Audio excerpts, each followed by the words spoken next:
की त्या रस्त्यावर गेल्या अनेक वर्षापासून कुठल्या प्रकारचा साधा एक खड्डासुद्धा त्या ठिकाणी पडलेले नाही. म्हणजे तुम्हाला आता एक नेते काही दिवसांपूर्वी पत्रकारांबद्दल बोलले की ढाब्यावर घेऊन जा त्यांना, तसं कार्यकर्त्यांना पण ढाब्यावर घेऊन जावं लागतं. तसे तुमच्याकडे कार्यकर्ते परत तुम्ही म्हणाल इकडे कसं आलो, पण त्याला एक पार्श्वभूमी सांगतोय मी.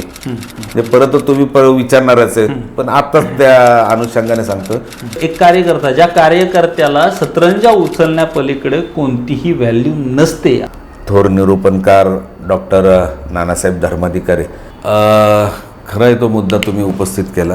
मी उलट आपल्या चॅनलच्या माध्यमातून सुद्धा मी प्रशासनाला आवाहन करतोय, जे कोणी राजकीय व्यक्ती ही मुलाखत ऐकत असतील त्यांनी कुठेतरी आत्मपरीक्षण करावं की दवाखान्याची बिलं पाहिल्यानंतर किती मोठा माणूस असेल तर तो त्या ठिकाणी हातगाईच येतो, एवढ्या मोठ्या प्रमाणात त्या ठिकाणी बिलं येतात. खरं तर त्याविषयी या अगोदरच प्रश्न विचारणं अपेक्षित होतं, पण तो ओघाओघात आला नाही. ही चूक जरी आमची असली तरी तो मुद्दाच निसटलेला नाहीये. हा मुद्दा आपण घेतोय. आतापर्यंत एकच खंत आहे आमच्या अजून, किंवा दरवेळेस आम्ही म्हणतो, पण एक ठीक आहे. आता कसं होतं, आपण सगळ्या अपेक्षित धरतो की पूर्ण व्हायला पाहिजेत, पण त्याला कालावधी जातो. किंवा आमची एकच खंत आहे की बाबा हा तुमचा जो गोड गैरसमज आहे तो काढून टाका. आज शिक्षकांवर सुद्धा काय म्हणजे बोलू नये, परंतु की बाबा खडकवासला विधानसभा लढवणार का? तर माझा जन्म हे कोकणात झालेला आहे आणि कर्मभूमी म्हटलं तरी पुणे शहर आहे. म्हणून कर्मभूमी जरी पुणे असली तरी जन्मभूमीला सुद्धा आपण त्या ठिकाणी विसरता कामा नये. याची उत्सुकता नक्कीच तुम्हालाही असेल, मलाही आहे. चला जाणून घेऊयात.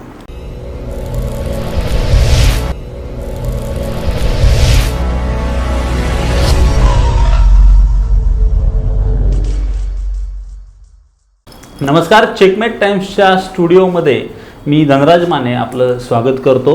आज आपल्या स्टुडिओमध्ये प्रदीप उर्फ बाबा धुमाळ यांची आपण मुलाखत घेणार आहोत. वारज्याचा समावेश पुणे महानगरपालिकेत झाल्यापासून आजपर्यंत कोट्यावधी रुपयांची विकास कामे या वारजे माळवाडीमध्ये बाबा धुमाळ यांनी केलेली आहेत. आणि ग्रामपंचायत सदस्य, नगरसेवक पद असेल, विरोधी पक्षनेता पद त्यांच्या घरामध्ये आलं, शिक्षण मंडळाचं अध्यक्षपद देखील बाबा धुमाळ यांनी भूषवलेलं आहे. खरं तर बाबा धुमाळ म्हणजे प्रदीप धुमाळ असं त्यांचं मुख्य नाव असून बाबा धुमाळ म्हणून ते सर्व परिचित आहेत. असं बाबा धुमाळ यांचं मी चेकमेट टाइम्सच्या स्टुडिओमध्ये स्वागत करतो. बाबा नमस्कार. नमस्कार. बाबा, खरं तर तुम्हाला सर्वप्रथम तुमच्या वाढदिवसाच्या हार्दिक शुभेच्छा. आणि तुमच्या वाढदिवसानिमित्त मुलाखत घेत असताना आम्हाला खरं तर अतिशय आनंद होत आहे आणि तुम्ही वेळात वेळ काढून आम्हाला या मुलाखतीसाठी वेळ दिला त्याबद्दल सर्वप्रथम धन्यवाद. आणि मुलाखतीला सुरुवात करत असताना बाबा सगळ्यात पहिला प्रश्न माझा असा असेल की तुमची या राजकारणामध्ये एंट्री कशी झाली, काय सांगा? नमस्कार. खरं तर माझी राजकारणात एंट्री म्हटलं तर 1985 साली वारजे भागामध्ये मी राहायला आलो, आमचं कुटुंब. त्याच्या अगोदर प्राथमिक शिक्षण कोकणात झालं, त्यानंतर माध्यमिक आणि महाविद्यालयीन शिक्षण पुणे या भारतीय विद्यापीठामध्ये झाले, यशवंतराव मोहिते महाविद्यालयात. आणि 1985 साली वारजे परिसरामध्ये आल्यानंतर तिथली भौगोलिक परिस्थिती, भौतिक परिस्थिती आणि विकास परिस्थिती अतिशय बिकट होती.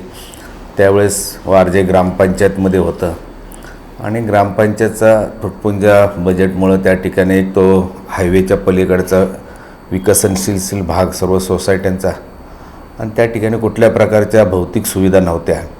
आणि तिथूनच ज्यावेळेस आम्ही राहायला आलो, छोटंसं घर होतं, आजूबाजूच्या कुठल्या परिसर विकसित नव्हता. ज्या भौतिक सुविधा उपलब्ध व्हायला पाहिजेत त्या लाईट असेल, रस्ते असेल, पाणी असेल, ह्या 3 मूलभूत गरजासुद्धा त्या ठिकाणी उपलब्ध नव्हत्या. आणि नंतर आम्ही एक तरुण वयामध्ये असताना बाकीचे आम्ही तिथं काही ठराविक मोजके त्या ठिकाणी युवक होतो. आणि त्यानंतर आम्ही असं ठरवलं की आपल्या भागामध्ये ह्या भौतिक सुविधा तरी असणं गरजेचं आहे. आणि तसं विस्तृतमध्ये सांगायचं म्हटलं तर बराच वेळ लागेल, परंतु तिथपासून खऱ्या अर्थाने एका सामाजिक कार्याला त्या ठिकाणी सुरुवात झाली. ते करत असताना ग्रामपंचायतच्या माध्यमातून तत्कालीन सरपंच असतील, पदाधिकारी असतील, किंवा तत्कालीन आमदार असतील, खासदार असतील, त्यांच्या माध्यमातून बऱ्यापैकी निधी आणून किंवा काही मूलभूत ज्या गरजा आहेत त्या सोडवण्याच्या दृष्टिकोनातून आम्ही प्रयत्न केला.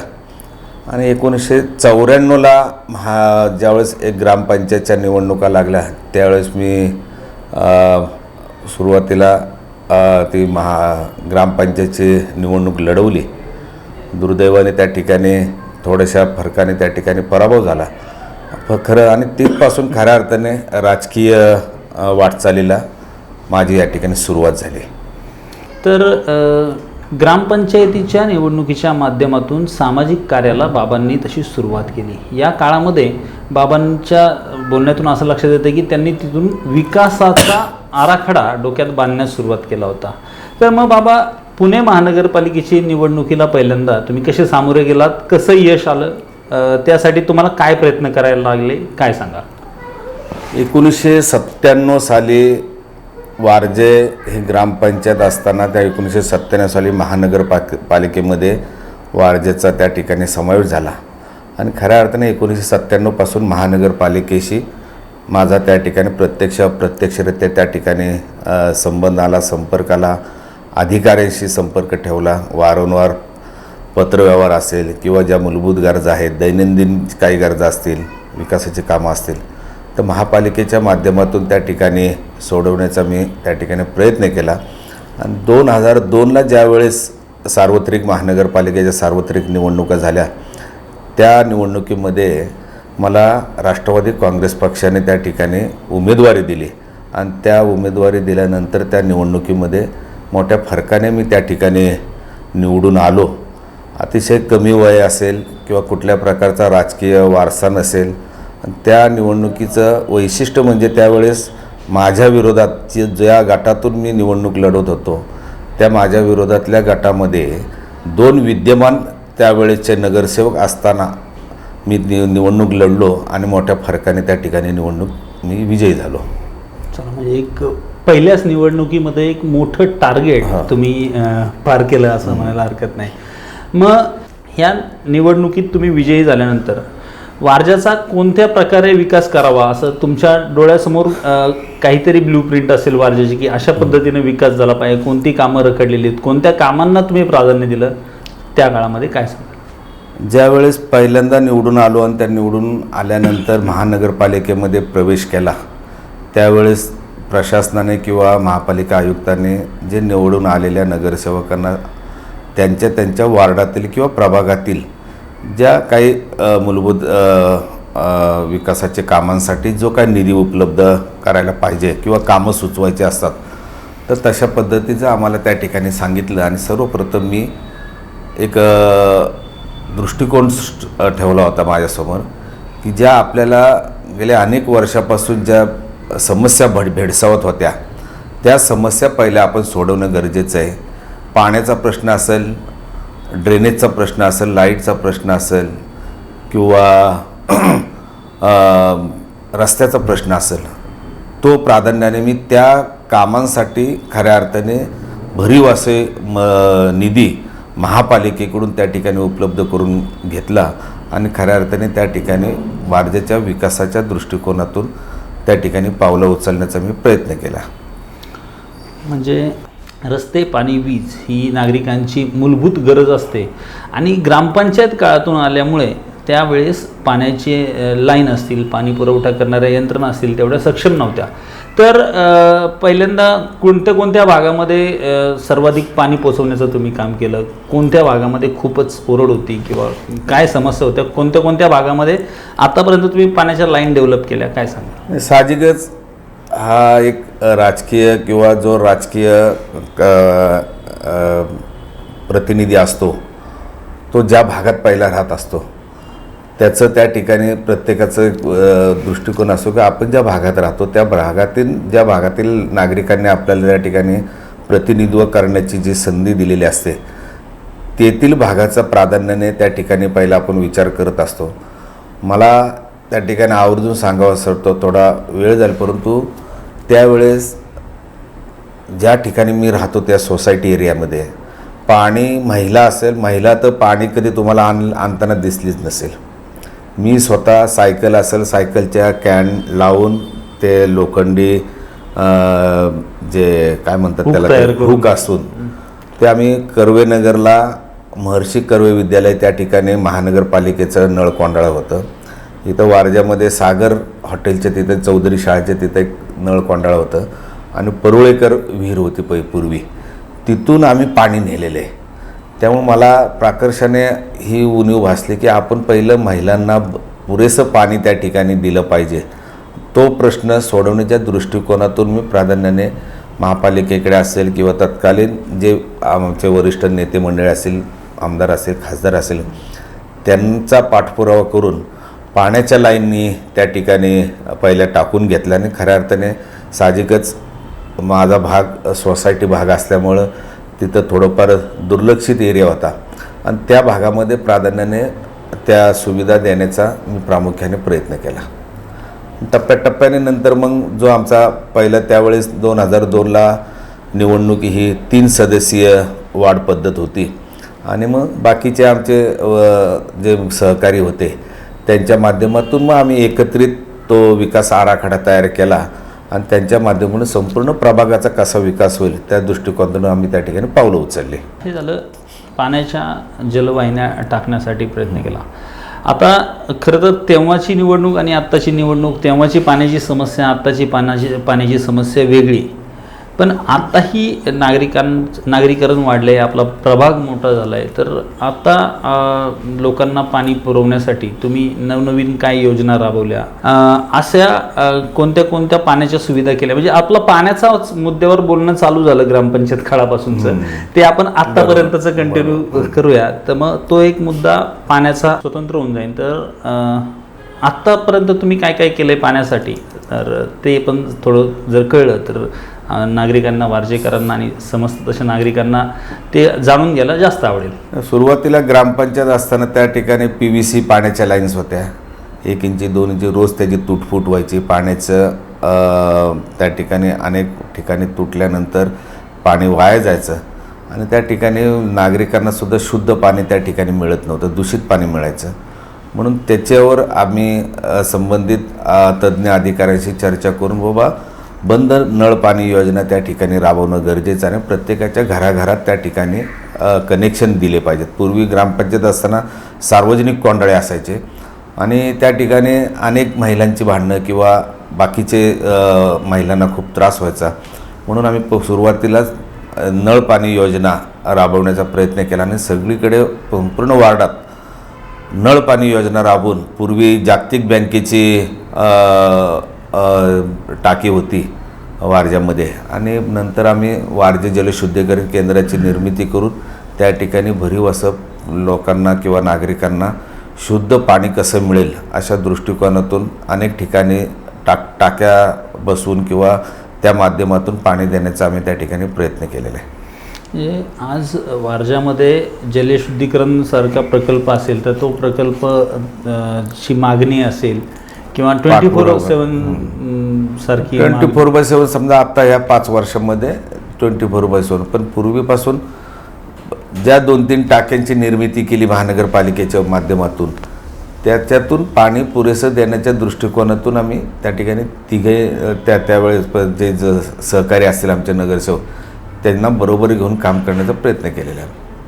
हा झाला पाण्याचा मुद्दा. म्हणजे पाणी जसं लोकांना गरजेचं असतं तसंच रस्ता देखील गरजेचा असतो. बरोबर. तर ग्रामपंचायत काळापासून तुम्ही रस्त्याच्या डेव्हलपमेंटसाठी कसे कसे प्रयत्न केले?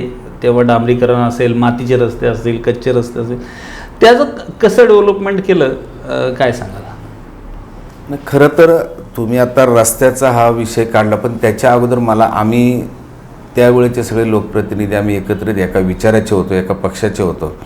त्यामुळे आम्ही पहिला असा विचार केला, जे भूमिगत ज्या काय आपल्याला कामं करायची असतील, मग ह्या पाण्याच्या लाईन्स रस्ता खोदूनच त्या ठिकाणी जमिनी खालून त्या ठिकाणी न्यावे लागतात. ड्रेनेज लाईन त्याही आपण जमिनी खालूनच त्या ठिकाणी न्यावी लागतात आणि नंतर तिसरा टप्पा हा रस्ता असतो. म्हणून आम्ही सुरुवातीला रस्त्याला जास्त प्राधान्य न देता ज्या रस्त्याच्या खाली असणाऱ्या जमिनीखाली जी खोदाई करून ज्या लाईनी टाकाव्या लागतात, मग पाण्याच्या लाईन्स असतील आणि ड्रेनेज किंवा मलनिस्सारांच्या लाईनी असेल, पाईपलाईन असेल, त्या टाकण्याचा पहिला आम्ही प्रयत्न केला. आणि पहिल्या पंचवार्षिकमध्ये मला या ठिकाणी सांगायला आनंद वाटतो की जवळपास 75-80% पाण्याच्या लाईन आणि ड्रेनेज लाईनवर आम्ही त्या ठिकाणी भर दिला. आणि नंतर दुसऱ्या टर्मला आम्ही ज्यावेळेस खऱ्या अर्थाने परत निवडून आलो, नागरिकांनी आम्हाला परत संधी दिली, त्यानंतर खऱ्या अर्थाने जिथं जिथं आवश्यक आहे तिथं रस्त्यांची त्या ठिकाणी निर्मिती केली. किंवा रस्ते काही ठिकाणी बाबा छोट्या गल्ल्या असतील तिथं कॉन्क्रीट करणे, मोठे असेल तिथं डांबरीकरण करणे. पण प्रकर्षाने सांगावं वाटतं की बाबा परत वारंवार खोदाई करण्यापेक्षा अगोदरच ज्या आवश्यक ज्या गोष्टी आहेत रस्त्याच्या खाली असणाऱ्या, तर त्या 2 लाईनी टाकून देण्याचा आम्ही त्या ठिकाणी प्रामाणिकपणे प्रयत्न केला. आणि त्यानंतर रस्त्याचे 3ऱ्या टप्प्यात आम्ही त्या ठिकाणी नियोजन केलं. म्हणजे लोकप्रतिनिधींचा विचार कसा असावा याचं एक उत्तम उदाहरण की रस्त्याच्या खालची जी कामं आहेत, जी भूमिगत आहेत, ती अगोदर केली गेली पाहिजेत. नागरिकांचा कररूपी पैसा या डांबरीकरण करणे, परत खोदाई करणे, परत ड्रेनेज लाईन टाकणे, परत वॉटर लाईन टाकणे अशातनं वाया न जाता सुरुवातीला ड्रेनेज लाईन आणि पाण्याच्या लाईन टाकून घेण्याचं काम बाबांच्या माध्यमातून, बाबांच्या पूर्ण पॅनलच्या माध्यमातून या ठिकाणी झालं. आणि त्यामुळे वारजे माळवाडीतली उघडी गटारं बंद होऊन ड्रेनेज लाईनमधून मैला पाणी असेल आणि सगळं गटारीचं पाणी असेल ते गेलं असं म्हणायला हरकत नाही. आणि रस्त्यांचे डेव्हलपमेंट त्यानंतरच्या पंचवार्षिकमध्ये केली असं बाबांनी जसं सांगितलं. तर बाबा आता तुम्ही काही रस्ते असे केलेत, आम्ही ऐकतो की काहीतरी वेगळ्या पद्धती, नवनवीन पद्धती तुम्ही आत्ताच्या मागच्या काळामध्ये राबवल्या. तर वेगळे असे कोणते रस्ते तुम्ही प्रभागात तयार केलेले आहेत, पर्यावरण विषयक असेल किंवा सिमेंट कॉन्क्रीट या माध्यमातून तुम्ही काही वेगळे रस्ते केल्याच्या चर्चा प्रभागात नेहमीच ऐकायला मिळतात. तर ते कोणते वेगळे रस्ते आहेत, काय केलं आहे ते नेमकं सांगाल प्रयोग? आता सगळीकडे पुणे शहर मोठ्या प्रमाणात त्यात नागरीकरण वाढत चाललेलं आहे. मोठ्या प्रमाणात सिमेंट कॉन्क्रीटचं जंगल त्या ठिकाणी निर्माण होत आहे. आणि अशामध्ये पर्यावरणाचा मोठ्या प्रमाणात ऱ्हास होत असताना नागरिकांना त्याला फार मोठ्या अडचणीला त्या ठिकाणी तोंड द्यावं लागतं.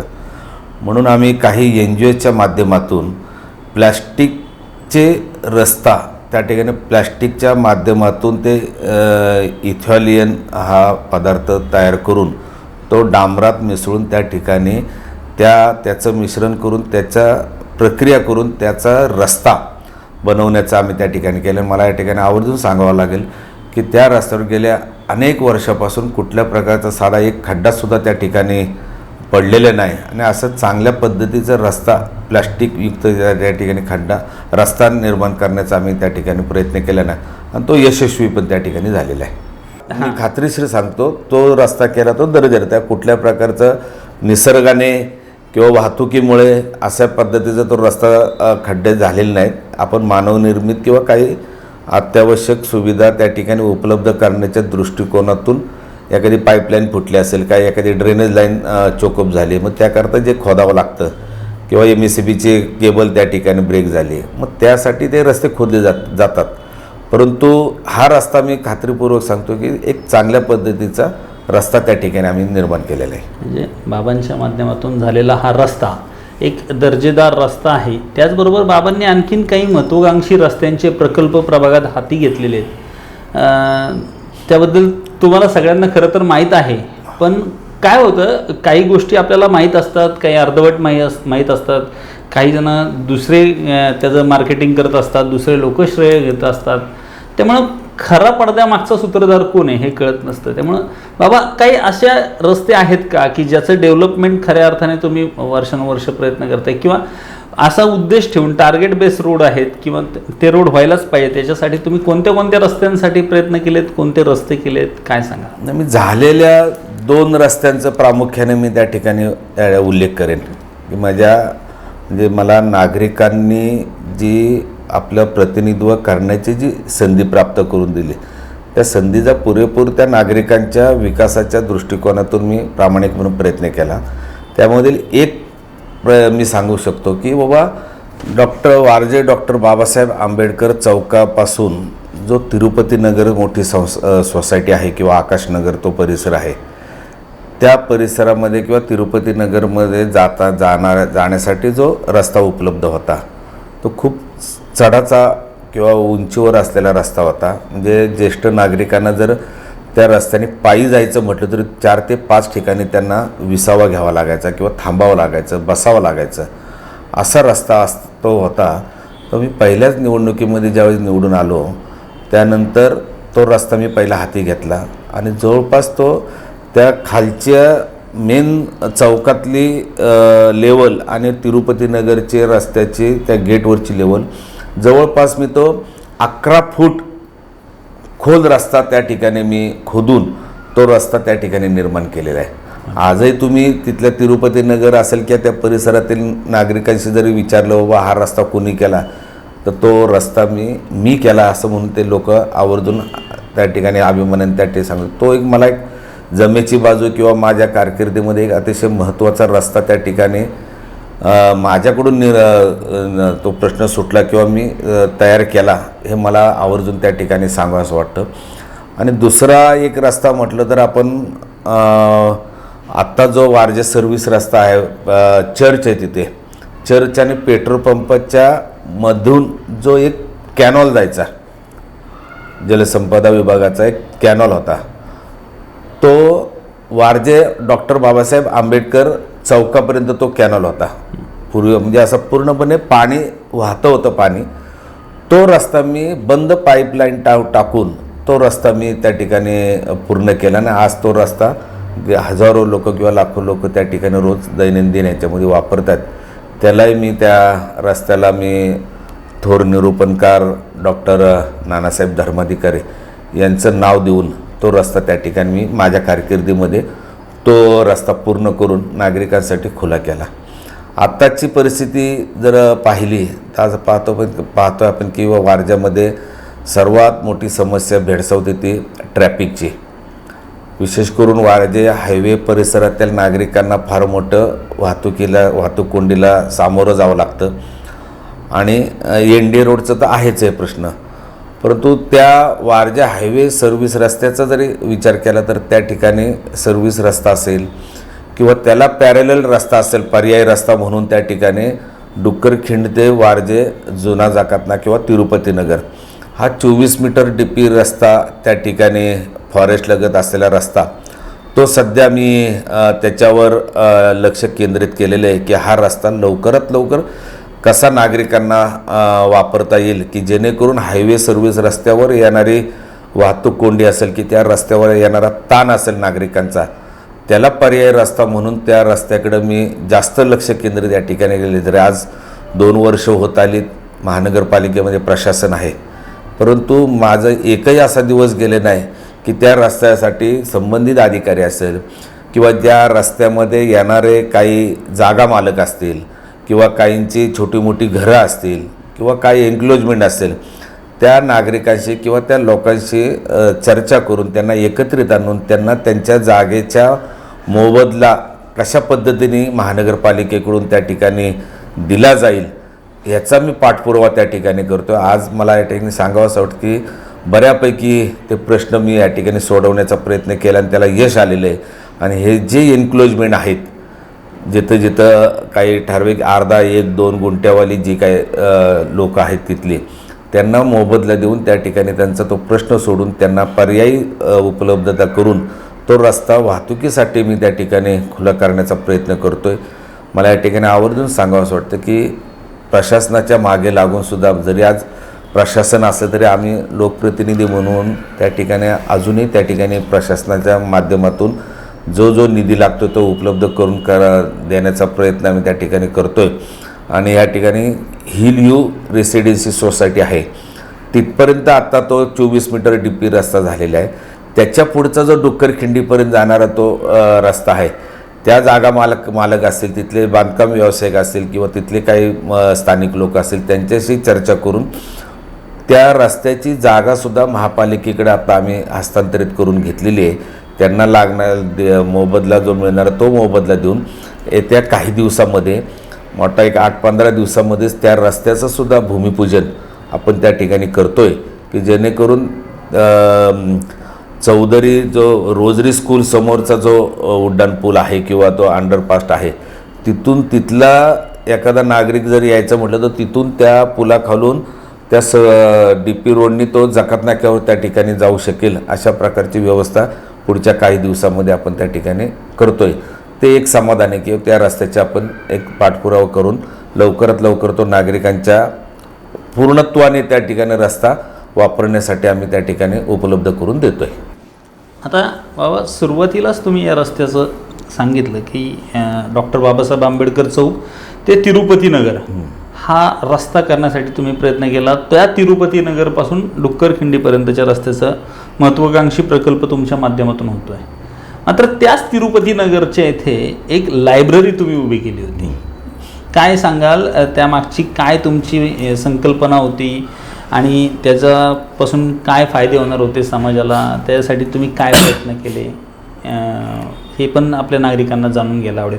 काय झालं, तो मधल्या काळामध्ये प्रभाग तुटला आणि प्रभागाच्या बाहेर ती लायब्ररी गेली पण ती तुम्ही चालू केली होती. त्याला एक विशिष्ट नाव दिलं होतं. ते नावही काय होतं, काय सांगा? खरं आहे, तो मुद्दा तुम्ही उपस्थित केला.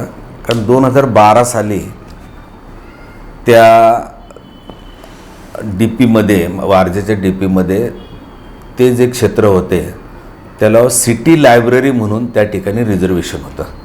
सिटी लायब्ररी म्हणून त्या, आता आपल्याला सर्वांनाच माहिती आहे की ज्या जागेमध्ये जे आरक्षण आहे त्याच आरक्षणाचा त्या ठिकाणी आपण त्या ठिकाणी उपयोग करू शकतो. म्हणून त्या सिटी लायब्ररीचं योगायोगाने त्या ठिकाणी रिझर्वेशन असताना मी आमच्या कारकिर्दीमध्ये महापालिकेकडून भरीव अशी निधी त्या ठिकाणी उपलब्ध करून घेतली आणि अतिशय चांगली सुस्थितीत सुंदर अशी इमारत त्या ठिकाणी सिटी लायब्ररीच्या नावाने त्या ठिकाणी बांधली. मला या ठिकाणी आवर्जून सांगावं असं वाटतं, अनेक त्यावेळेस ज्यावेळेस त्या सिटी लायब्ररीचं उद्घाटन झालं, पुणे शहरातील जे सर्व नामांकित जे वृत्तपत्र असतील किंवा वाहिन्या असतील त्यांनी उल्लेख केलेला आहे. आजही माझ्याकडे ते पेपर्स उपलब्ध आहेत. किंवा पुणे शहरातील एकमेव ती सिटी लायब्ररी आज पुणेकरांसाठी त्या ठिकाणी लोकांच्या वापरासाठी स्वाधीन होत आहे किंवा लोकार्पण झालेली आहे. फार मोठं प्रसिद्ध त्यावेळेस मिळाले. दुर्दैवाने त्या ठिकाणी खरं तर मगाशी तुम्ही विचारलं, त्या सिटी लायब्ररीला सुद्धा एक अतिशय महत्त्वाचं नाव त्या ठिकाणी दिलं. कारण मी सुद्धा एक वारकरी संप्रदायामध्ये वावरलेला एक सर्वसामान्य नागरिक आहे आणि त्या संप्रदायाशी निगडीत असल्यामुळं त्या ठिकाणी त्या सिटी लायब्ररीसुद्धा एक साजेसं नाव त्या ठिकाणी, कुणाचं वैयक्तिक नाव न देता, श्री संत ज्ञानपीठ ग्रंथालय त्या सिटी लायब्ररीला नाव दिलं आणि त्या संत ज्ञानपीठ ग्रंथालयाच्याच नावाने त्या ठिकाणी पुढच्या काळामध्ये त्या ठिकाणी त्याचं उद्घाटन केलं. आजही तुम्ही महापालिकेत 2012चं जर नाव समितीचा ठराव असेल किंवा तिथं JBने मान्यता दिलेला ठराव असेल तर श्री संत ज्ञानपीठ ग्रंथालय या नावाने त्याचा उल्लेख आहे. आणि परंतु 2012ला ज्यावेळेस महानगरपालिकेच्या निवडणुका झाल्या, दुर्दैवाने त्या ठिकाणी पराभव झाला आणि पराभव झाल्यानंतर त्या ठिकाणी दुसऱ्या विचाराचे नगरसेवक त्या ठिकाणी आले किंवा आणि नंतर दुर्दैवाने तो प्रभागसुद्धा पुढच्या निवडणुकीमध्ये तो तुटला गेला. तो माझ्या प्रभागात आलेला नाही आणि त्यामुळं नंतर मग तिथल्या काही नगरसेवकांनी तिथं त्या संत ज्ञानपीठ ग्रंथालयाच्या त्याचं नाव काढून, आता ते दुर्दैव, त्यानंतर आम्हीसुद्धा त्या ठिकाणी खऱ्या अर्थाने महापालिकेकडे पाठपुरावा केला किंवा तिचं कुठंतरी त्याचं नाव कुठंतरी असावं. नावाची पाटी पण नाही, तिथं जे कोण शिला बसवले ते पण नाही. तिथं त्या ठिकाणी मला वाटतं आता लाईट हाऊस प्रकल्प त्या ठिकाणी सुरू झालेला आहे. परंतु ते खरं तर प्रशासनाने सुद्धा त्या ठिकाणी दुर्लक्ष केलं आणि आम्हालासुद्धा त्यांनी प्रभाग बदलल्यामुळे त्या ठिकाणी आम्ही पण त्या ठिकाणी जास्त लक्ष दिलं नाही. पण ती एक खंत राहून गेलेली की ज्या उद्देशाने आपण ते संत ज्ञानपीठ ग्रंथालय आपण त्या ठिकाणी उपलब्ध केलेलं आहे त्याची खऱ्या अर्थाने त्या ठिकाणी आपण पूर्वतनाच नेऊ शकलो नाही. ती आजही मला त्या ठिकाणी खंत आहे. म्हणजे संत ज्ञानेश्वर माऊलींनी वयाच्या 16व्या वर्षी ज्ञानेश्वरी लिहिली आणि ती ज्ञानेश्वरी, त्या ज्ञानेश्वरीची संकल्पना, ती वाचन संस्कृती, ती लिखाण संस्कृती, ती विद्यार्जनाची संस्कृती नागरिकांपर्यंत पोचण्यासाठी बाबांनी हा एक खूप मोठा महत्त्वाकांक्षी प्रकल्प उभा केला होता. आजही तो प्रकल्प नागरिकांच्या उपयोगात येतोय. कोणत्या ना कोणत्या रूपात नागरिकांचा फायदा आज त्या इमारतीमधून होत असताना असेच काही महत्त्वाकांक्षी प्रकल्प बाबा तुम्ही प्रभागात उभे केलेत. तर आत्तापर्यंत पूर्णत्वास आलेले कोणकोणते प्रकल्प आहेत तेही आमच्या प्रेक्षकांना जाणून घ्यायला आवडेल. आणि पूर्णत्वास आलेल्या प्रकल्पानंतर आता येऊ घातलेले कोणते प्रकल्प आहेत तेही सांगा. नगरसेवक झाल्यानंतर सर्वात महत्त्वाचं त्या नगरसेवकाचं किंवा प्रतिनिधीचं काम असतं की जे नागरिकांना आवश्यक असणाऱ्या ज्या मूलभूत गरजा आहेत, मग मगाशी आपण म्हटल्याप्रमाणे रस्ते, लाईट, पाणी, ड्रेनेज असेल, ह्या ज्या किंवा स्वच्छता असेल, आरोग्यविषयक असतील, ह्या सर्व बाबी त्यांची पूर्तता झाल्यानंतर मग त्या नगरसेवकांचं दुसरा उद्देश असला पाहिजे त्या अनुषंगाने असणाऱ्या ज्या काही गोष्टी असतील, ज्या आपल्या वार्डामध्ये ज्या जागा आपल्याला त्या ठिकाणी महापालिकेच्या माध्यमातून उपलब्ध होतात, त्या जागेचा चांगल्या पद्धतीने नागरिकांच्या सोयीसाठी त्या ठिकाणी उपयोग झाला पाहिजे. मग महिला असतील, ज्येष्ठ नागरिक असतील, युवक असतील, लहान मुलं असतील, अशा प्रत्येक घटकाला त्या ठिकाणी न्याय देण्याचं काम आम्ही दोघंही पती पत्नी त्या ठिकाणी आम्ही या ठिकाणी प्रयत्न केला. त्याचा सुरुवातीला जर मी विचार केला तर सुरुवातीला आपण महापालिकेची वारजे जुना जाकात नाका युनिव्हर्सल तिथं ती इमारत आहे, त्याच्या शेजारी महापालिकेची एक पूर्वीचा जुना जाकात नाका होता. त्या जुना जाकात नाक्याच्या इमारतीच्या ती पाडून त्या ठिकाणी एक प्रशस्त असं त्या ठिकाणी एक वास्तू निर्माण केली. तिथं समाज कल्याण विभाग त्या ठिकाणी महापालिकेचं नागर वस्ती विकास योजनेच्या अंतर्गत महिलांना सक्षमीकरण करण्याचं काम त्या समाज केंद्रातून चालतं आणि विविध कोर्सेस त्या ठिकाणी होतात किंवा चालू राहतात. अशा महिलांसाठी एक ती त्या ठिकाणी वास्तू आपण निर्माण करून दिली. आजही ती चांगल्या पद्धतीत चालू आहे.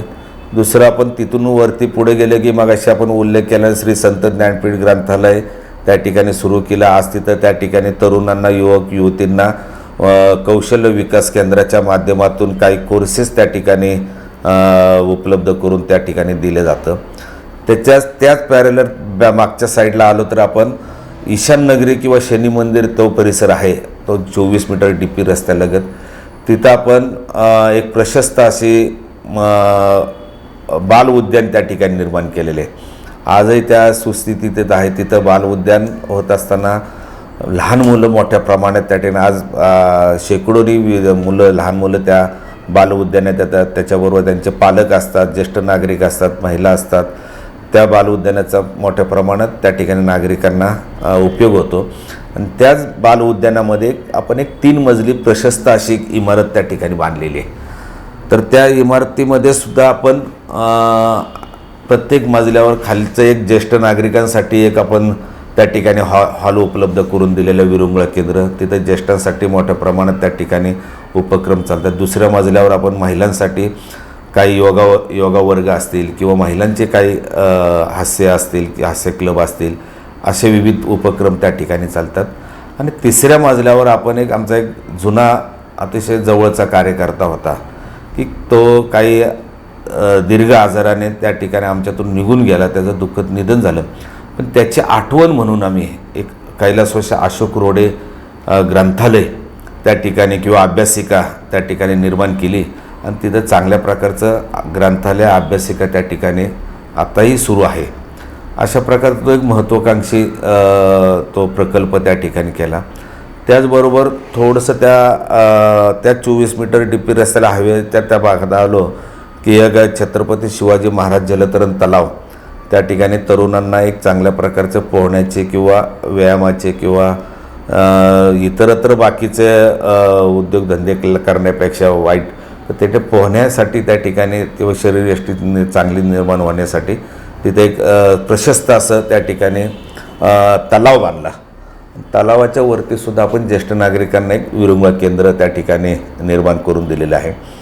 त्याचबरोबर पुढं थोडं आलं की तिथं रेणुका नगर साईजन नगरच्या शेजारीसुद्धा तुम्हाला खरं आठवून करून द्यायला काय हरकत नाही की तिथं त्या सोसायट्यांच्या तिथं मध्यभागी तर नागरीकरण मोठ्या प्रमाणात सोसायटी आहेत, तिथं महापालिकेने त्या ठिकाणी कचरा प्रकल्प बायोगॅस प्रकल्प त्या ठिकाणी करण्याचा प्रयत्न केला, परंतु नागरिकांनी फार मोठ्या प्रमाणात त्या ठिकाणी विरोध केला, नापसंती केली, नाराजी व्यक्त केली आणि त्या ठिकाणी नसावा असं भर वस्तीमध्ये. म्हणून मी त्या पाठपुरावा करून त्या ठिकाणी एक चांगल्या प्रकारचं 2 प्रशस्त हॉल त्या ठिकाणी निर्माण केले. तिथं आज 12 महिने त्या ठिकाणी महिलांना चांगल्या प्रकारचे प्रशिक्षण त्या हॉलच्या माध्यमातून त्या ठिकाणी दिलं जाते.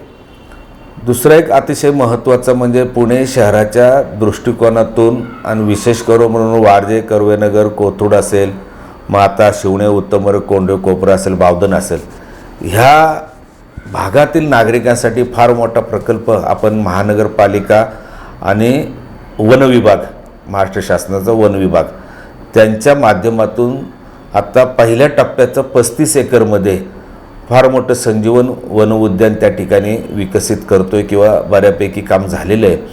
तिथंही असं आपण किंवा आज पाहतो की आपण शासकीय जागांमध्ये किंवा सरकारी जागांमध्ये कुठेतरी झोपडपट्ट्या त्या ठिकाणी निर्माण होतात किंवा अतिक्रमणं होतात आणि मग नागरिकांना फार मोठ्या समस्यांना त्या ठिकाणी तोंड द्यावं लागतं आणि नागरिकांचं नागरीकरणसुद्धा धोक्यात येतं, पर्यावरणाचा ऱ्हास होतो. मग आपण पाहतो की कोरोनासारख्या महामारीमध्ये नागरिकांना ऑक्सिजन मिळत नाही, विकत घ्यावं लागतं. हा दृष्टिकोन डोळ्यासमोर ठेवून आम्ही त्या परिसरामध्ये अतिशय चांगल्या पद्धतीने वन विभागाच्या माध्यमातून आणि महानगरपालिकेच्या माध्यमातून ते 35 एकरमध्ये संजीवन वन उद्यान त्या ठिकाणी विकसित केलेलं आजही तुम्ही पाहू शकता. एक चांगल्या पद्धतीने त्या ठिकाणी विकसित होतं. हजारो नागरिक रोज त्या ठिकाणी येतात आणि त्या ठिकाणी त्या संजीवन उद्यानाचा त्या ठिकाणी लाभ घेत आहेत. आणि त्याचबरोबर त्या संजीवन वन उद्याना व्यतिरिक्तसुद्धा जो तसा सर्वे नंबर मला वाटतं वन खात्याचा सर्वे नंबर 120 आहे, जो 100 एकर जागा असेल ती पूर्ण टोटल, आजपर्यंत 15,000 वृक्षारोपण म्हणजे देशी जी आवश्यक असणारी जे देशी झाडं आहेत किंवा वृक्ष आहेत ती विविध संस्थांच्या माध्यमातून किंवा शाळांचे विद्यार्थी असतील, बरेचसे NGOज असतील, त्यांना घेऊन आपण आज तागायत 15,000 रोपं त्या ठिकाणी लावण्याचा त्या ठिकाणी संकल्प केला होता आणि तो पूर्ण झालेला आहे. आणि त्याची भविष्यात आम्ही त्या ठिकाणी नुसतं वृक्षारोपण न करता त्याचं संगोपनसुद्धा आम्ही अनेक संस्थांच्या सहकार्याने त्या ठिकाणी आम्ही करण्याचा प्रयत्न करतो आहे. हा एक फार मोठा निसर्गाच्या दृष्टिकोनातून, पर्यावरणाच्या दृष्टिकोनातून हा मोठा एक प्रकल्प म्हणणार. आपण सिमेंट कॉन्क्रिटीकरणाच्या माध्यमातून अनेक प्रकल्प करतो, पण हा नैसर्गिकदृष्ट्या अतिशय महत्त्वाचा ऑक्सिजन देणारा प्रकल्प आम्ही त्या ठिकाणी विविध उपक्रम त्या संजीवन उद्यानामध्ये या ठिकाणी करण्याचा प्रयत्न केलेला आहे. असा एक आम्ही त्या ठिकाणी पूर्णत्वास जवळपास तो प्रकल्प सुरू झालेला आहे. दुसरं म्हणजे आपण पाहतो की वारजे, कर्वेनगर, कोथरूड असं कोथरूडपर्यंत आपण यशवंतराव चव्हाण नाट्यगृह महानगरपालिकेचं आहे. तिथं छोटे मोठे नाटक होतात किंवा तिथल्या नागरिकांना त्याचा उपयोग, परंतु आपल्यासारख्या वारजे, कर्वेनगर असेल, उत्तमनगर, कोंडे, कोपरं त्या परिसरातील नागरिकांना एक तर कोथरूड नाही तर खाली बालगंधर्वसारख्या ठिकाणी जावं लागतं नाटकांसाठी असेल किंवा अनेक शाळा आपल्या परिसरामध्ये आहेत. शाळांचे स्नेहसंमेलन, वार्षिक स्नेहसंमेलन असतील किंवा छोटे मोठे कार्यक्रम असेल, त्यांनासुद्धा आपण त्या ठिकाणी त्या मुलांना ज्ञान करणं त्या ठिकाणी जावं लागतं. तर तो विचार करून मी छत्रपती शिवाजी महाराज जलतरण तलाव बांधलेला आहे. तिथंच त्याच्या शेजारी एक ॲम्युनिटी स्पेस होती. तिथं आपण एक छोटं गाव आहे ना, पण एक चांगलं नाट्यगृह आम्ही त्या ठिकाणी निर्माण करतो आहे. जवळजवळ 75-80% काम झालेलं आहे. येत्या काही दिवसामध्ये त्या नाट्यगृहाचं उद्घाटनसुद्धा आपण त्या ठिकाणी करतो आहे. थोडंसं प्रशासकीय कारकिर्दीमध्ये त्या ठिकाणी निधीचा अभाव किंवा निधी न मिळाल्यामुळं आता ते काम थांबलेलं आहे. मी उलट आपल्या चॅनलच्या माध्यमातूनसुद्धा मी प्रशासनाला आवाहन करतो आहे की आपण त्या अर्धवट असलेल्या कामाला निधी देऊन ते पूर्णत्वास नेण्याच्या दृष्टिकोनातून त्या ठिकाणी त्यांनी प्रयत्न करावा. पण एक माझ्या कारकिर्दीमधलं एक अतिशय महत्त्वाचा प्रकल्प आपण नाट्यगृहाच्या निमित्ताने 300 सीटची कॅपॅसिटी असलेलं नाट्यगृह आहे आणि त्याला अनुषंगाने एक असा तो मला वाटतं पुणे शहरातला एकमेव तो नुसतं नाट्यगृह नसून त्याला लागणारे जे नाट्य, आता समजा उदाहरणार्थ एखादी नृत्याच्या काही क्लासेस असतात, नाटकाच्या रिहर्सल असतात, एकांकिका असतील किंवा काही वादक असतात, काही त्या अनुषंगाने असणारं जे काय इतर ज्या सुविधा लागतात त्याला, तर त्याच्यासाठी आपण रिहर्सल म्हणतो किंवा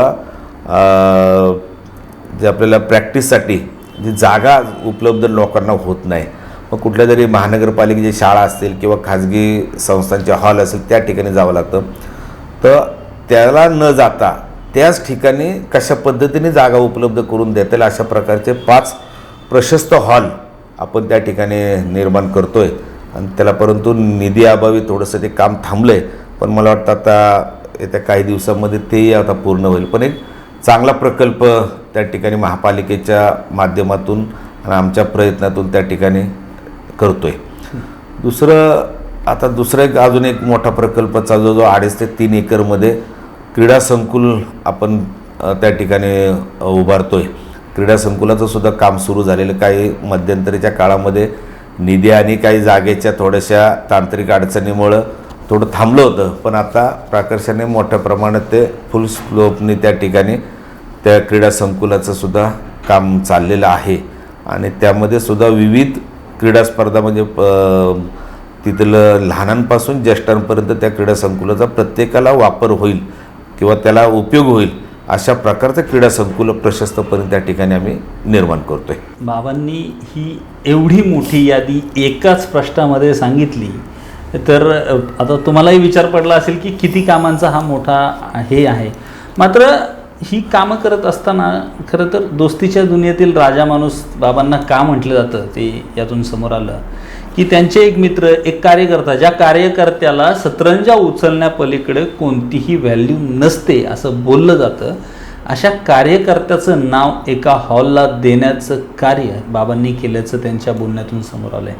खरं तर ही सगळ्यांनी नोंद घेण्यासारखी गोष्ट आहे, सगळ्यांनी या कृतीचं अनुकरण करण्यासारखी गोष्ट आहे. जे कोणी राजकीय व्यक्ती ही मुलाखत ऐकत असतील त्यांनी कुठेतरी आत्मपरीक्षण करावं की आपल्या कोणत्या कार्यकर्त्याचं नाव आपण कुठल्या हॉलला, कुठल्या क्रीडांगणाला, कोणत्या पदपथाला दिलं आहे का, आणि नसेल दिलं तर आपण कार्यकर्त्यांसाठी काय करताय याचं आत्मपरीक्षण जरूर करा. खरं तर हा माझा बोलण्याचा अधिकार नाही, पण बाबांनी हे केलं आहे, तुम्हीही ते करू शकता आणि त्यामुळे तुमच्या कार्यकर्त्यांना प्रेरणा मिळेल हे नक्की.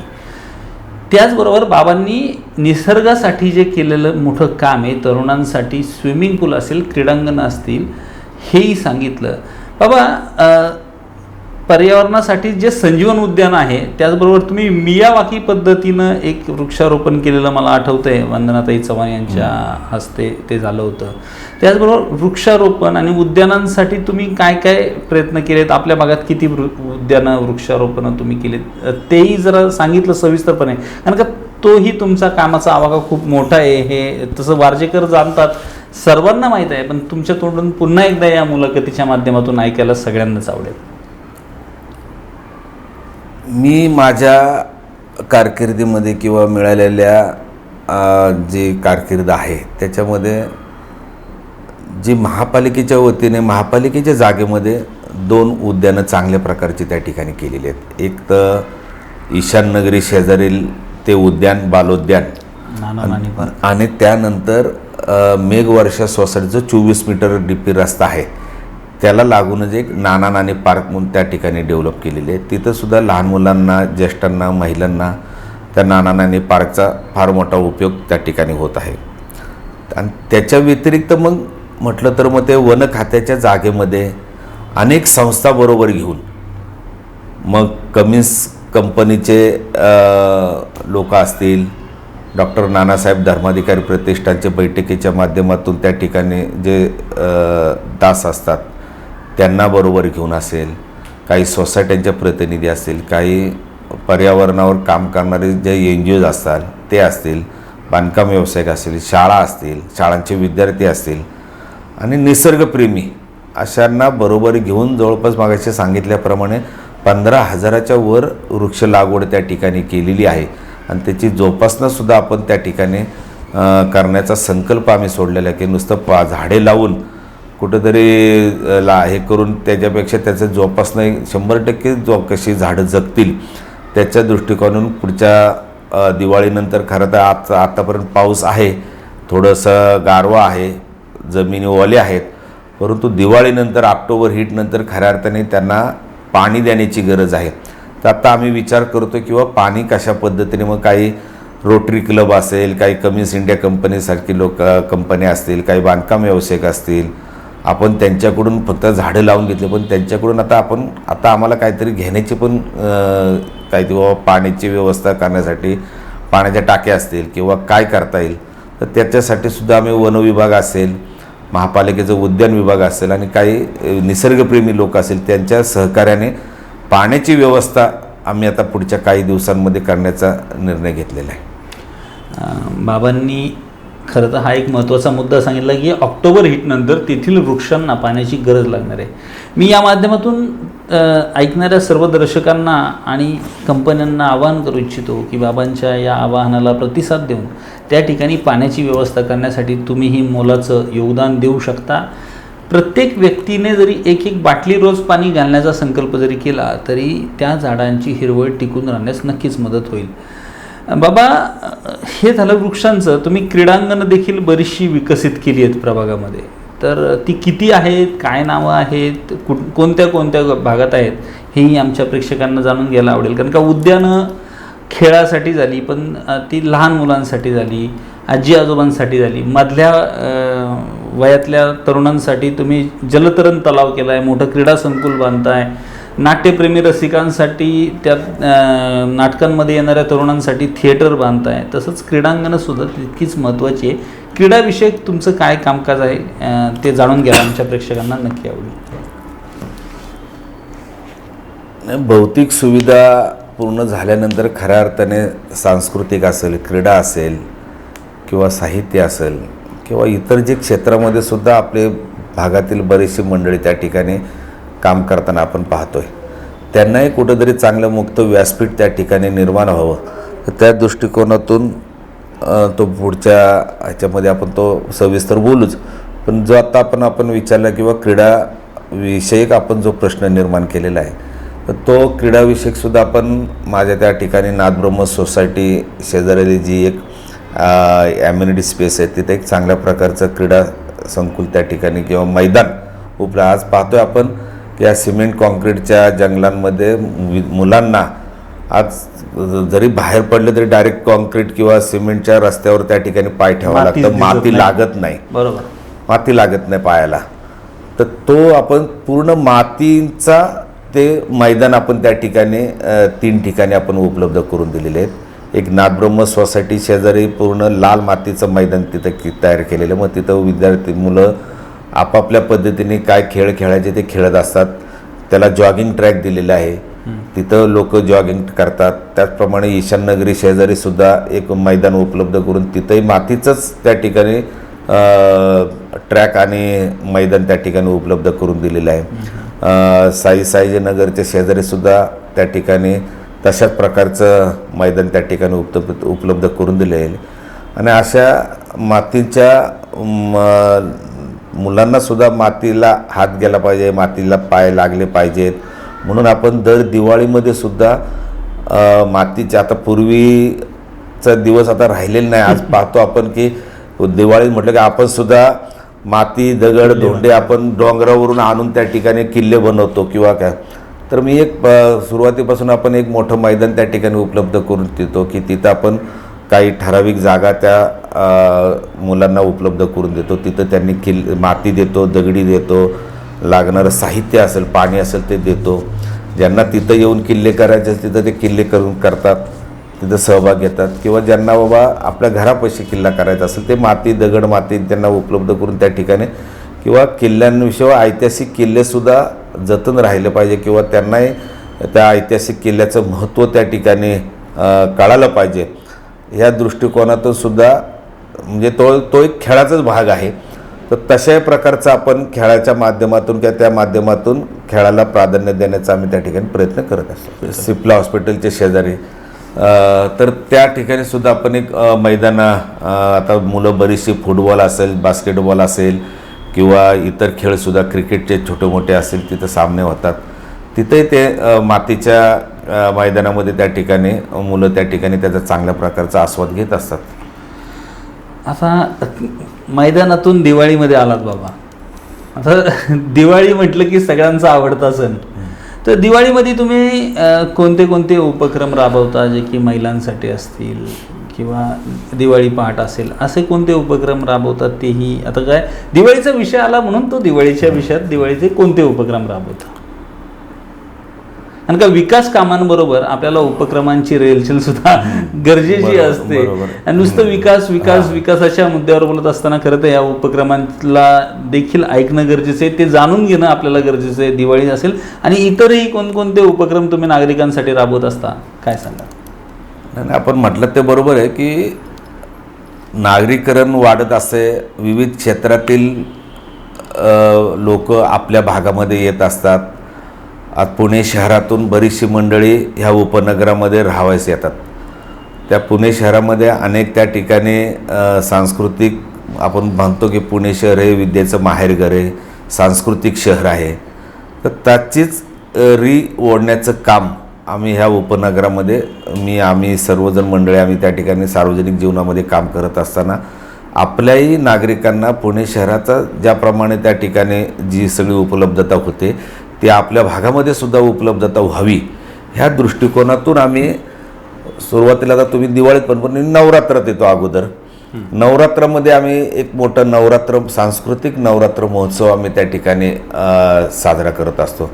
ह्याचं वैशिष्ट्य म्हणजे आमच्या सोसायटीमध्ये किंवा आमच्या भागामध्ये जे कलाकार असतील, मग गायक असतील, वादक असतील किंवा एखादं वाद्यकार असेल, गायक असेल, एखादं नृत्य करणारा असेल, ज्या ज्या क्षेत्रात त्यांनी नावलौकिक प्राप्त केलेलं आहे किंवा त्याला त्याची आवड आहे, तर अशांना एकत्रित करून त्यांचा कार्यक्रम आम्ही त्या ठिकाणी जवळजवळ महिनाभर त्या ठिकाणी लोक प्रॅक्टिस करतात आणि त्यांचा कार्यक्रम जाहीर आम्ही त्या ठिकाणी नवरात्र महोत्सवात आपण बाहेरचा एखाद दुसरा आम्ही कार्यक्रम आणतो किंवा त्याची नागरिकांना आस्वाद मिळाला पाहिजे. नामांकित जर कलाकार आले तर त्या आमच्या नवोदित कलाकारांना सुद्धा त्यांच्यातून आपल्याला त्या ठिकाणी प्रेरणा मिळते, तो घेतच. परंतु विशेष म्हणजे स्थानिक कलाकारांना बरोबर घेऊन त्यांना कुठंतरी एक चांगल्या प्रकारचं व्यासपीठ निर्माण करून द्यावं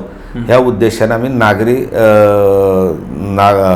नवरात्र सांस्कृतिक महोत्सव आम्ही गेले अनेक वर्ष त्या ठिकाणी साजरा करतोय. अनेक ठिकाणी आता आपल्याला माहिती आहे की तरुणाई मोठ्या प्रमाणात वाढत आहे. त्यांनाही त्यांच्या कलेप्रमाणे सुद्धा त्यांनाही थोडंसं झुकतं माप दिलं पाहिजे, त्यांनाही सुद्धा थोडंसं करमणुकीची त्या ठिकाणी वेळ दिला पाहिजे किंवा संधी दिली पाहिजे. म्हणून मग दांडिया असेल, राजदांडिया असेल, त्याच्या माध्यमातून त्या तरुणींना सुद्धा त्या ठिकाणी शेवटी सर्वच बंधनं घालून उपयोग नाही, पण त्यांना सुद्धा कुठंतरी वाव दिला पाहिजे या दृष्टिकोनातून दांडियाचे आपण त्या ठिकाणी कार्यक्रम राबवत असतो. दिवाळीमध्ये सुद्धा दिवाळी पहाट असेल, दिवाळी संध्या असेल, त्या दृष्टीने सुद्धा आपण त्या ठिकाणी स्थानिक कलाकार आणि बाहेरचे कलाकार असे एकत्रित त्या ठिकाणी एक सांस्कृतिक मेजवानी देण्याचं काम गेल्या अनेक वर्ष या दोन सणांच्या माध्यमातून आम्ही त्या ठिकाणी गेले अनेक वर्ष करतोय. स्थानिक सर्व आमच्या कलाकार असतील, स्थानिक कार्यकर्ते असतील, त्यांना बरोबर घेऊन आम्ही या ठिकाणी करत असतो. तुम्ही या प्रश्नाच्या उत्तराची सुरुवात करत असताना पुणे विद्येचे माहेरघर म्हटलं आणि तुम्ही विद्येशी संबंधित असलेल्या शिक्षण मंडळाचे अध्यक्ष होतात. तर शिक्षणाच्या आता कसं होतं, सणामधून आपण अचानक परत शिक्षणाकडे वळतोय, पण जे तुम्ही केलंय त्याच्याबद्दल लोकांनाही जाणून घ्यायला आवडेल. आणि खरं तर म्हणजे कनेक्टिंग प्रश्न आहे हा की तुम्ही शिक्षणाच्यासाठी म्हणजे शिक्षण मंडळाच्या अध्यक्षपदाच्या काळात काय काय कामं केली तेही आमच्या प्रेक्षकांना जाणून घ्यायला आवडेल. जसं मगाशी म्हटलं तुम्हाला, पुणे हे विद्येचं माहेरघर आहे, पुणे हे सांस्कृतिक शहर आहे. त्याचप्रमाणे पुण्याला सुद्धा संत साहित्याचा सुद्धा त्या ठिकाणी सहवास लाभलेला आहे अनेक संत त्या ठिकाणी पुण्यातून निर्माण झालेले आहेत. मग आळंदी असेल, क्षेत्र दिहो असेल, ही संतांची भूमी आहे तसं म्हटलं तर वावगं ठरणार नाही. आणि मी लहानपणापासूनच त्या ठिकाणी या क्षेत्राशी निगडीत असल्यामुळं एक वारकरी संप्रदायाच्या बरीचशी मंडळांच्याबरोबर मी काम करत असल्यामुळं किंवा त्यांच्या सहवासात असल्यामुळं मला एक प्रकारची त्या ठिकाणी एक भजनाची आवड आहे. मी सुद्धा आजही मी दर शनिवारी माझ्या मंदिरामध्ये भजनाला बसतो. माझी काकड आरती असते, एकादशीला भजन असतं, दर चतुर्थीला भजन असतं. हे कुठलंही मी कितीही काय असलं तरी मी ते कार्यक्रम मी चुकवत नाही आणि मी स्वतः भजनात बसतो. मलाही स्वतः भजनाची आवड आहे. मी स्वतः त्या भजनामध्ये सहभाग घेतो आणि त्या माध्यमातून मी माझ्या श्रीमंत राजयोग गणेश मित्र मंडळाच्या वतीने एक प्रशस्त विठ्ठल रुक्मिणी असेल, गणपती असेल, भगवान श्रीकृष्णाचं मंदिर प्रशस्त बांधलेले. त्याच्यामध्ये गेले 35-40 वर्ष मी एक 8 ते 9 दिवसाचा अखंड हरिनाम सप्ताह त्या ठिकाणी सुरू केलेला आहे. म्हणजे चालू आहे आज तागायत. आता हे शिक्षणाच्या नंतर परत तुम्ही म्हणाल इकडं कसं आलो, पण त्याला एक पार्श्वभूमी सांगतोय मी. ते परत तुम्ही विचारणारच आहे, पण आत्ताच त्या अनुषंगाने सांगतो. त्या सप्ताहामध्ये अनेक महाराष्ट्रातील नामांकित कीर्तनकार येतात, प्रवचनकार येतात, भारुडकार येतात, अनेक वारकरी येतात. त्यांच्या माध्यमातून नागरिकांना एक चांगल्या प्रकारचं प्रबोधन करण्याचं काम या सप्ताहाच्या माध्यमातून मी माझ्या मंडळाच्या माध्यमातून, कार्यकर्त्याच्या माध्यमातून, आमचे सर्व त्या क्षेत्रातील मान्यवरांच्या सहकार्याने त्या ठिकाणी करत असल्यामुळं आज 30-35 वर्ष मी तो सप्ताह त्या ठिकाणी सुरू केलेला आहे. मग रोज अन्नदान त्या ठिकाणी हजारो लोक रोज अन्नदान घेत असतात. त्याच्यात माध्यमातून ती आवड झाल्यानंतर मला 2012ला माननीय राष्ट्रवादी काँग्रेस पार्टीच्या माध्यमातून त्या ठिकाणी शिक्षण मंडळावर काम करण्याची संधी दिली. आता 2002 ते 2007 मी नगरसेवक होतो. 7ला महिला आरक्षण झाल्यानंतर 7 ते 12 आमच्या मिसेस त्या ठिकाणी नगरसेवक येतात. 2012ला मला शिक्षण मंडळावर घेतलं आणि पहिल्यांदाच मला अध्यक्षपदाची धुरा त्या ठिकाणी सांभाळण्याची मला त्या ठिकाणी संधी दिली.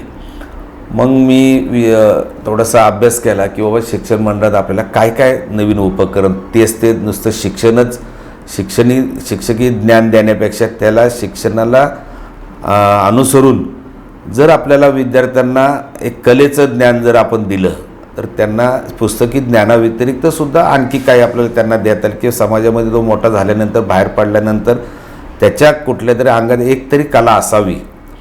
ह्या दृष्टिकोनासमोर मी माझ्याबरोबर असणारे जे आध्यात्मिक असतील किंवा वारकरी संप्रदायामध्ये असणारे माझ्याबरोबरचे सगळे सहकारी त्यांच्याशी चर्चा केली आणि मग मी नंतर ठरवलं की आपण एक महानगरपालिकेच्या विद्यार्थ्यांसाठी एक संगीत विद्यालय सुरू करावं.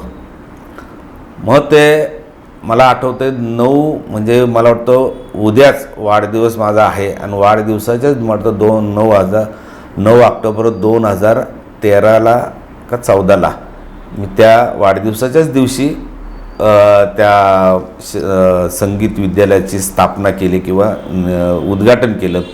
त्यालाही मी नाव दिलं श्री संत तुकाराम महाराज संगीत विद्यालय. आजला मला ह्या ठिकाणी अभिमानाने सांगावं असं वाटतं की वारजे, कर्वेनगर, कोथरूड, बावधन, पौड फाटा असेल जवळजवळ 220 विद्यार्थी त्या संगीत विद्यालयामध्ये शिक्षण घेतात. त्याच्यामध्ये गायन असेल, पखवाद वादन असेल आणि तबला वादन असेल, असे 3 कला त्या विद्यार्थ्यांना आपण त्या ठिकाणी शिकवतो मोफत. त्यांची ने-आण करणेसुद्धा महापालिकेकडून आपण तयारी म्हणजे व्यवस्था केलेली. शाळेतून नेतात त्यांना, आठवड्यातून 2 दिवस त्या विद्यार्थ्यांना ते शाळेमध्ये संगीत विद्यालयात जातात. आमचे संगीत विद्यालयाचे शिक्षकसुद्धा अतिशय प्रामाणिकपणे त्या ठिकाणी आणत. आज 100% निकाल जे अखिल भारतीय गांधर्व विद्यालयाच्या माध्यमातून ज्या स्पर्धा होतात, परीक्षा होतात, त्याच्यामध्ये सर्व विद्यार्थी मेरिटमध्ये पास होतात. आज तागायचा तो इतिहास आहे. हा एक मोठा समाधानाचे भाग आहे. आपल्या महानगरपालिकेच्या शाळेमध्ये शिकणारा वर्ग हा सर्वसामान्य कुटुंबातील विद्यार्थी असतो. त्याला त्याच्या आईवडिलाला आपला विद्यार्थी कोणत्या शाळेत जातो, त्या शाळेमध्ये कुठला शिक्षक शिकवतो किंवा त्या शाळेमध्ये तो कुठल्या इयत्तेत आहे हे सुद्धा काही पालकांना माहीत नसतं. फक्त एकच उद्देश असतो की आपला विद्यार्थी मुलगा 4 तास 5 तास शाळेत जावा की घरातून बाहेर तिथं कुठंतरी असावा.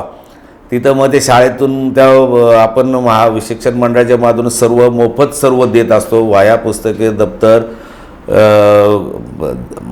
एक वेळचं त्यांना जेवण पण देत असतो. अशा विद्यार्थ्यांना एक चांगल्या प्रकारचं संगीताचं ज्ञान प्राप्त होण्याच्या दृष्टिकोनातून आम्ही त्या ठिकाणी ती एक महत्त्वपूर्ण ती संगीत महाराष्ट्रातली एकमेव पुणे महानगरपालिका असेल की त्याची स्वतःची संगीत विद्यालय त्या ठिकाणी प्रभात रोड सारख्या म्हणजे उत्पन्न म्हणजे त्याला सांगताच येत नाही किती उत्पन्न गटाचे तिथं लोक राहतात अशा चांगल्या वस्तीमध्ये किंवा सोसायटीमध्ये ती इमारत घेऊन आपण त्या ठिकाणी तिथं संगीत विद्यालयाची निर्माण केलेली आहे.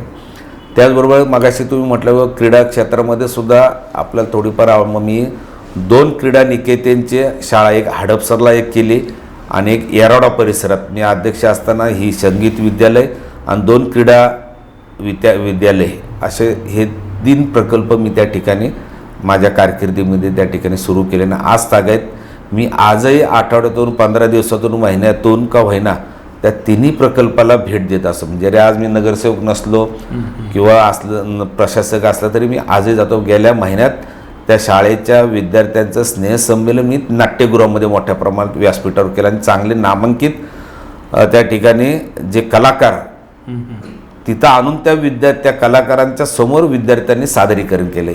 एक मोठे एक समाधानाची गोष्ट आहे कारकिर्दीत आपल्या. आता शहरामध्ये ही वारकरी संस्कृती कुठेतरी रुजवण्याचं काम हे बाबांच्या माध्यमातून संगीत विद्यालयाच्या माध्यमातून होताना दिसतंय. क्रीडा निकेतनं चालू करून क्रीडाविषयक धोरणही बाबांनी आखलेलं तेही समोर आलं. त्यांचा वारकरी वारसा आहे तो त्यांनी आपल्याला सप्ताह कशा पद्धतीनं करतात त्यातून आपल्याला त्यांनी सांगितलं. तर आता हा वारकरी संप्रदायामध्ये तुमची वाटचाल कशी झाली? वारकरी संप्रदायासाठी या सप्त्या व्यतिरिक्त आणखीन तुम्ही वारकरी संप्रदायासाठी काय काय करताय, काय सांगा? ह्या सप्ताह व्यतिरिक्त मग ते आपण आळंदी ते जे पंढरपूर ती यात्रा असते आपली आषाढी यात्रा पायीवारी त्याच्यामध्ये आम्ही त्या वारकऱ्यांना ज्या लागणाऱ्या म्हणजे आरोग्याच्या दृष्टिकोनातून काही साहित्य असेल तर मी माझ्या इथं स्वतः त्या आमच्या वारज्यामध्ये 2 दिंड्या त्या ठिकाणी आपण इथं बोलवतो. त्यांना 2 दिवसाचं संपूर्ण व्यवस्थापन त्या ठिकाणी करतो. हे तर करत असतानासुद्धा आज आळंदी ही आपल्या पुणे शहरापासून हाकेच्या अंतरावर आळंदी हे क्षेत्र आहे, दिव एक क्षेत्र आहे. त्या आळंदी क्षेत्रात जवळपासच्या पुण्यातून सर्वसामान्य नागरिकांना सुद्धा त्या ठिकाणी आळंदीमध्ये जाऊन संत ज्ञानोबा महाराजांचं त्या ठिकाणी दर्शन घ्यावं किंवा तिथं जाऊन आपले त्या ठिकाणी काही काळ त्या ठिकाणी त्या ठिकाणी आपलं घालवावं. मग काही आता आपण पाहतो या धकाधकीच्या जीवनामध्ये ज्येष्ठ नागरिकांना त्या ठिकाणी स्वतःचं वाहन नेता येत नाही किंवा कुणातरी घरातील कुठले तरी मुलगा असेल किंवा नातू असेल किंवा त्यांना कुठंतरी घेऊन न्यावं. पण आता ह्या धकाधकीच्या जीवनात असं एवढं कुणाला वेळ नाही. मग हे ज्येष्ठ नागरिक असेल किंवा वारकरी संप्रदायावर प्रेम करणारे आपल्या ह्या भागामध्ये अनेक मंडळी आहेत किंवा भजनी मंडळ आहेत. त्यांना बाबा आठवड्यातून 15 दिवसांनी वाटलं किंवा आपण बाबा आळंदीला जाऊन यावं किंवा दर 15 दिवसाच्या एकादशीला आळंदीला जावं.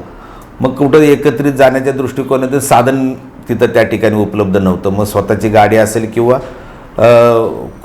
कुठले जे मिळेल त्या ठिकाणी जावं लागतं. म्हणून मी स्वतः पुढाकार घेऊन आपल्या वारजे माळवाडी गणपती माथा ते आळंदी ही PMPLची बस सेवा सुरू केली खास आळंदी आणि त्यासाठी वारकऱ्यांसाठी त्या ठिकाणी. ते आज तागायत म्हणजे मला वाटतं ही पहिली बस सेवा असेल की सुरू केली की मला प्रशासनाने सांगितलं की ही आळंदी जी वारजे त्या आळंदी बस सेवा जर तुम्ही करतायत ही तोट्यात जाईल असं मला प्रशासनाने सांगितलं. पण मला एक सांगावंसं वाटतं की सर्वात जास्त उत्पन्न देणारी ही बस सेवा आज त्या ठिकाणी कार्यान्वित आहे. हा एक वारकरीच्या दृष्टिकोनातून एक महत्त्वाचा निर्णय त्या ठिकाणी घेतला गेला. आता ही झाली आळंदीसाठीची बस. खरं तर आता ग्रामपंचायतपासून तुम्ही या भागात सेवा करताय. मग तेव्हाची बसची फ्रिक्वेन्सी कितपत होती आणि आता बसेस एवढ्या दिसत आहेत, तर प्रामुख्याने तुम्ही देखील या सार्वजनिक वाहतूक व्यवस्थेसाठी काय योगदान दिलं आहे, कोणत्या बसेस तुमच्या माध्यमातून चालू झाल्यात हे देखील जर सांगितलं तर आमच्या प्रेक्षकांनाही समजेल की कोणत्या कोणत्या बसेस खरं तेव्हा चालू होते आणि आता कोणत्या कोणत्या मार्गावर आपल्या भागातून बसेस आहेत. पूर्वीचा काळ आपल्याला माहीत असेल, ग्रामपंचायतचा काळ, की पुणा स्टेशनवरून किंवा डेक्कनवरून असेल किंवा महापालिके तिथून असेल, एक ती जोड बस यायची जी आंबेडकर चौकात असायची. तिथून पुढे बसेस नसायच्या. मग तिथून पुढे मग इकडची सगळी लोक तिथून उतरले की पायी यायचे. म्हणजे मला आठवतं की तिथं मी ज्या ठिकाणी राहतो त्या ठिकाणी ती आपण उभं राहिलो तर ती बस मला त्या जाकात नाक्यावर आलेली बस दिसायची. बरोबर. त्यावेळेचा काळ.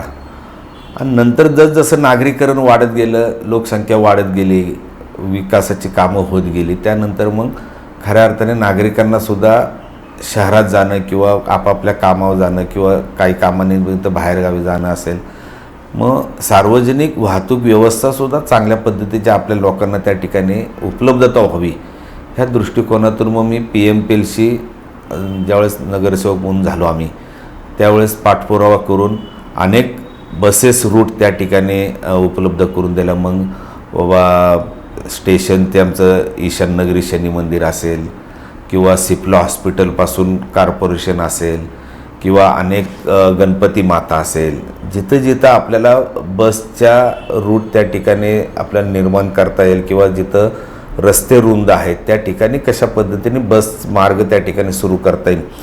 मग चारही बाजूने मग शिवाजीनगर असेल, महापालिका भवन असेल, स्टेशन असेल किंवा स्वारगेट असेल, कात्रज असेल, अशा हडपसर असेल, जिथं जिथं आपल्याला त्या PMPLचा जास्तीत जास्त नागरिकांना कशा पद्धतीने उपयोग करून घेता येईल अशा दृष्टिकोनातून आपण त्या ठिकाणी PMPLची व्यवस्था त्या ठिकाणी मध्ये आपल्याला माहिती आहे हात दाखवा आणि बस थांबवा.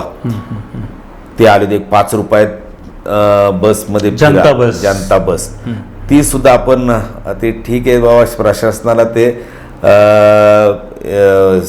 यशस्वी झाली नाही योजना, परंतु तेही बस आपण वारज्यामध्ये किंवा असे रिंग बस म्हणून त्या ठिकाणी काही होते ते सुद्धा आपण त्या ठिकाणी सुरू केले, वर्तुळ मार्ग बसेस चालू केल्या होत्या. हा सारा सार्वजनिक वाहतूक व्यवस्थेचा विषय. खरं तर म्हणजे आवागमन करायचं असेल, सार्वजनिक वाहतूक व्यवस्था मजबूत असेल, दळणवळण व्यवस्थित असेल तर त्या भागाचा विकास होतो. मात्र विकास होत असताना त्या भागातील नागरिकांच्या आरोग्याचा देखील प्रश्न निर्माण होत असतो.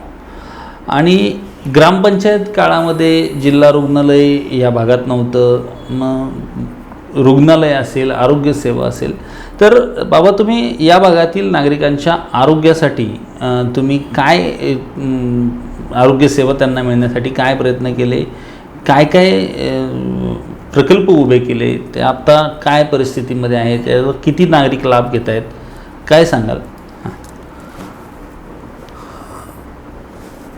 खरं तर नागरी सुविधा व्यतिरिक्त सुद्धा आपल्या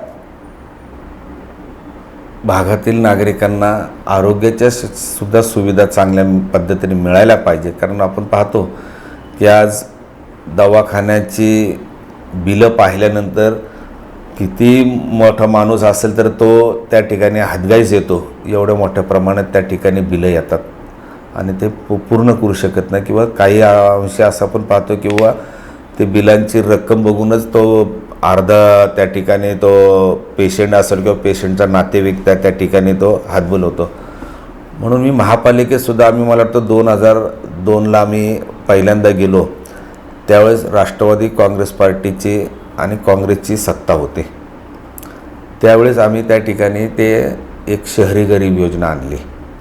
त्यामध्ये माझंही त्या ठरावावर माझी स्वतःची सही आहे किंवा ती सर्वसामान्य नागरिकांना या योजनेचा लाभ कसा होईल चांगल्या हॉस्पिटलमध्ये तर त्या योजनेच्या माध्यमातून नागरिकांना फार मोठ्या आज तागायत ती योजना चांगल्या पद्धतीने चालवून लाखो करोडो लोक त्या ठिकाणी त्याचा उपयोग घेतात. आजही आता आम्ही किंवा पूर्वी 1 लाखाचं उत्पन्न होतं, आता 2 लाखाचं सर्वसामान्य नागरिकांचं उत्पन्नाला त्या ठिकाणी शहरी गरीब योजना लागू करावी अशा प्रकारची सुद्धा आम्ही आता मागणी केलेली आहे.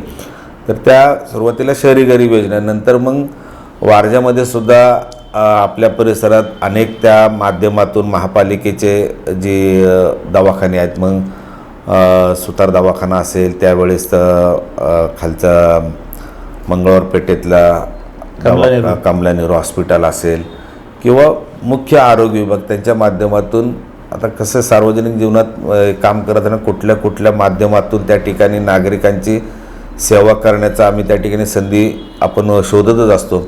मग आरोग्याच्या शिबिरं लावणे किंवा महापालिकेला सांगितलं की पाहिजे तेवढी त्या ठिकाणी सुविधा त्या ठिकाणी उपलब्ध करून दिली जाते. मध्यंतरीच्या काळामध्ये महापालिकेचं कैलासवासी अरविंद 12% दवाखाना त्या ठिकाणी आहे. त्याच्यामध्ये आता आज पाहतो आपण की 100 नागरिकांच्या मागे कमीत कमी 5 नागरिक तरी ते डायलिसिसवर आहेत. आणि आज आपण पाहतो की डायलिसिसची परिस्थिती फार मोठी बिकट होत चाललेली आहे, गंभीर होत चाललेली आहे. दिवसेंदिवस सर्वसामान्य नागरिकांना आठवड्यातून 1 किंवा 2 जरी डायलिसिस करायचं म्हटलं तरी हजारो रुपये त्या ठिकाणी मोजावे लागतात आणि त्यातून त्यांना मनस्तापसुद्धा होतो. म्हणून मी गेल्या 2 वर्षापूर्वी आपण माझ्या घरी विरोधी पक्षनेते पत्नीला मिळाल्यानंतर पहिल्यांदा मला ज्यावेळेस मी मगाशी तुम्हाला सांगितलं बाबा शिक्षण मंडळ अध्यक्ष असताना त्या ठिकाणी ह्या सर्वसामान्य कुटुंबातील विद्यार्थ्यांना ज्या काही आपल्याला चांगल्या सेवा सुविधा देता येतील किंवा संगीत विद्यालय असेल, क्रीडा असेल किंवा इंग्रजी माध्यमाच्या शाळा आम्ही त्या ठिकाणी सुरू केल्या, मॉडेल स्कूल सुरू केले. तो एक मला अनुभव एक चांगला आठवतं की बाबा मॉडेल स्कूलसुद्धा मी माझ्या कारकिर्दीमध्ये त्या ठिकाणी सुरू केलेल्या आहे. वारजातसुद्धा पहिली इंग्रजी माध्यमाची शाळा आम्ही 2002ला त्या ठिकाणी आणली. त्याचप्रमाणे आपण सुद्धा विरोधी पक्ष नेते असताना मला एक प्राकर्षाने त्या दुर्दैवाने आमच्याच काळात पद मिळालं आणि कोरोना आला. त्यामुळे ज्या आपल्या महत्त्वाकांक्षा होत्या किंवा जे प्रकल्प होते ते आम्हाला पूर्ण करता आले नाही निधी अभावी. परंतु एक समाधान आहे की डायलिसिस सेंटर आपण महापालिकेच्या दवाखाने 12% हॉस्पिटलमध्ये डायलिसिस सेंटर सुरू केलं आणि आज त्याला मला वाटतं 1-2 दिवसात वर्ष होईल आणि वर्षपूर्ती सोहळासुद्धा आपण त्या ठिकाणी करतो किंवा हजारो नागरिकांनी त्या ठिकाणी डायलिसिस सेंटरचा उपयोग केलेला. नाही तर आज पाहतो की आपण हडपसर असेल किंवा अनेक ठिकाणी वारजातून त्या ठिकाणी त्यांना जावं लागायचं, पण आज आपण इथं त्या डायलिसिस त्या रुग्णांसाठी इथंच व्यवस्थापन करून दिलं आणि अतिशय माफक दरामध्ये मला वाटतं 170 रुपयामध्ये आपण डायलिसिस त्या ठिकाणी करून देतो. आणि शहरी गरीब योजना असेल, कार्ड असेल तर आपण फ्रीमध्येच करून देतो. ती एक चांगली मला या ठिकाणी सांगायला अभिमान वाटतं की एक चांगली सुविधा आपल्या या लोकप्रतिनिधीची जबाबदारी घेतल्यानंतर ती एक उपलब्ध करून आपण दिलेली आहे. आता तुम्ही डायलिसिस आणि विरोधी पक्षनेतेपद सांगत असताना कोरोनाबद्दलही बोललात. तर कोरोना काळामध्ये आरोग्याचा प्रश्न गंभीर झाला होता, नव्हे तर हातातोंडाची गाठ पडायची देखील मुश्किली झाली होती. कोरोनासारखा वाईट काळ खरं तर माझ्या पिढीतल्या लोकांनी कधी अनुभवला नव्हता. माझ्या अगोदरच्या पिढींनी प्लेग असेल, इतर साथी असतील ते अनुभवला. मात्र माझ्या पिढीने जो वाईट काळ अनुभवला तो होता कोरोनाचा. तर या कोरोनाच्या काळामध्ये तुम्ही नागरिकांना कोणत्या सुविधा उपलब्ध करून देण्याचा प्रयत्न केला, कशा पद्धतीनं नागरिकांच्या सेवा केल्या? तुम्हालाही त्या दरम्यान कोविडने गाठलं होतं, तर तो अनुभव कसा होता, काय सांगा? ज्यावेळेस पहिल्या टप्प्यात कोरोनाची साथ आली आणि ते म्हणतो पहिल्या टप्प्यातच आम्ही दोघंही पती पत्नी असेल, माझा मुलगासुद्धा असेल, एका वेळेसच आम्हाला तिघांना कोरोनाची लागण झाली आणि एका हॉस्पिटलमध्ये एकाच रूममध्ये आम्ही तिघेजण त्या ठिकाणी कोरोनावर त्या ठिकाणी उपचार घेत होतो. आणि कोरोना झाल्यानंतर उपचार झाल्यानंतर ठराविक काळ गेल्यानंतर आम्ही जो 15 दिवसाचा कालावधी असतो, 7 दिवस दवाखान्यात आणि 7 दिवस घरी, जो क्वारंटाईन आपण व्हायचो, क्वारंटाईन. हां, तर तो कालावधी पूर्ण झाल्यानंतर मग ते गांभीर्य आमच्या लक्षात आलं की बाबा खरं आता आपण ह्याच्यातून आपण गेलो म्हणून आता आपण अनुभवतोय. आज ठीक आहे, आपण नगरसेवक होतो म्हणून आपल्याला लगेच सुविधा उपलब्ध झाल्या. दवाखाना असेल, महापालिकेच्या अधिकारी असेल, त्यांनी आपल्याला लगेच उपलब्ध सगळ्या गोष्टी उपलब्ध करून दिल्या. त्यामुळे आपल्याला काय तसं जाणवलं नाही काही. पण जे आपल्यासारखे जे सर्वसामान्य नागरिक असेल त्यांची काय हालापेष्ट होत असतील ह्या कोरोनाच्या काळामध्ये, तर त्याचं गांभीर्य लक्षात घेऊन आम्ही स्वतः आणि आमच्या सर्व सहकाऱ्यांना बरोबर घेऊन आम्ही नियोजन केलं की बाबा ह्या कोरोनाची लागण आपल्या सर्वसामान्य नागरिकांना होऊ नये ह्यासाठी आपण पहिलं काय केलं पाहिजे.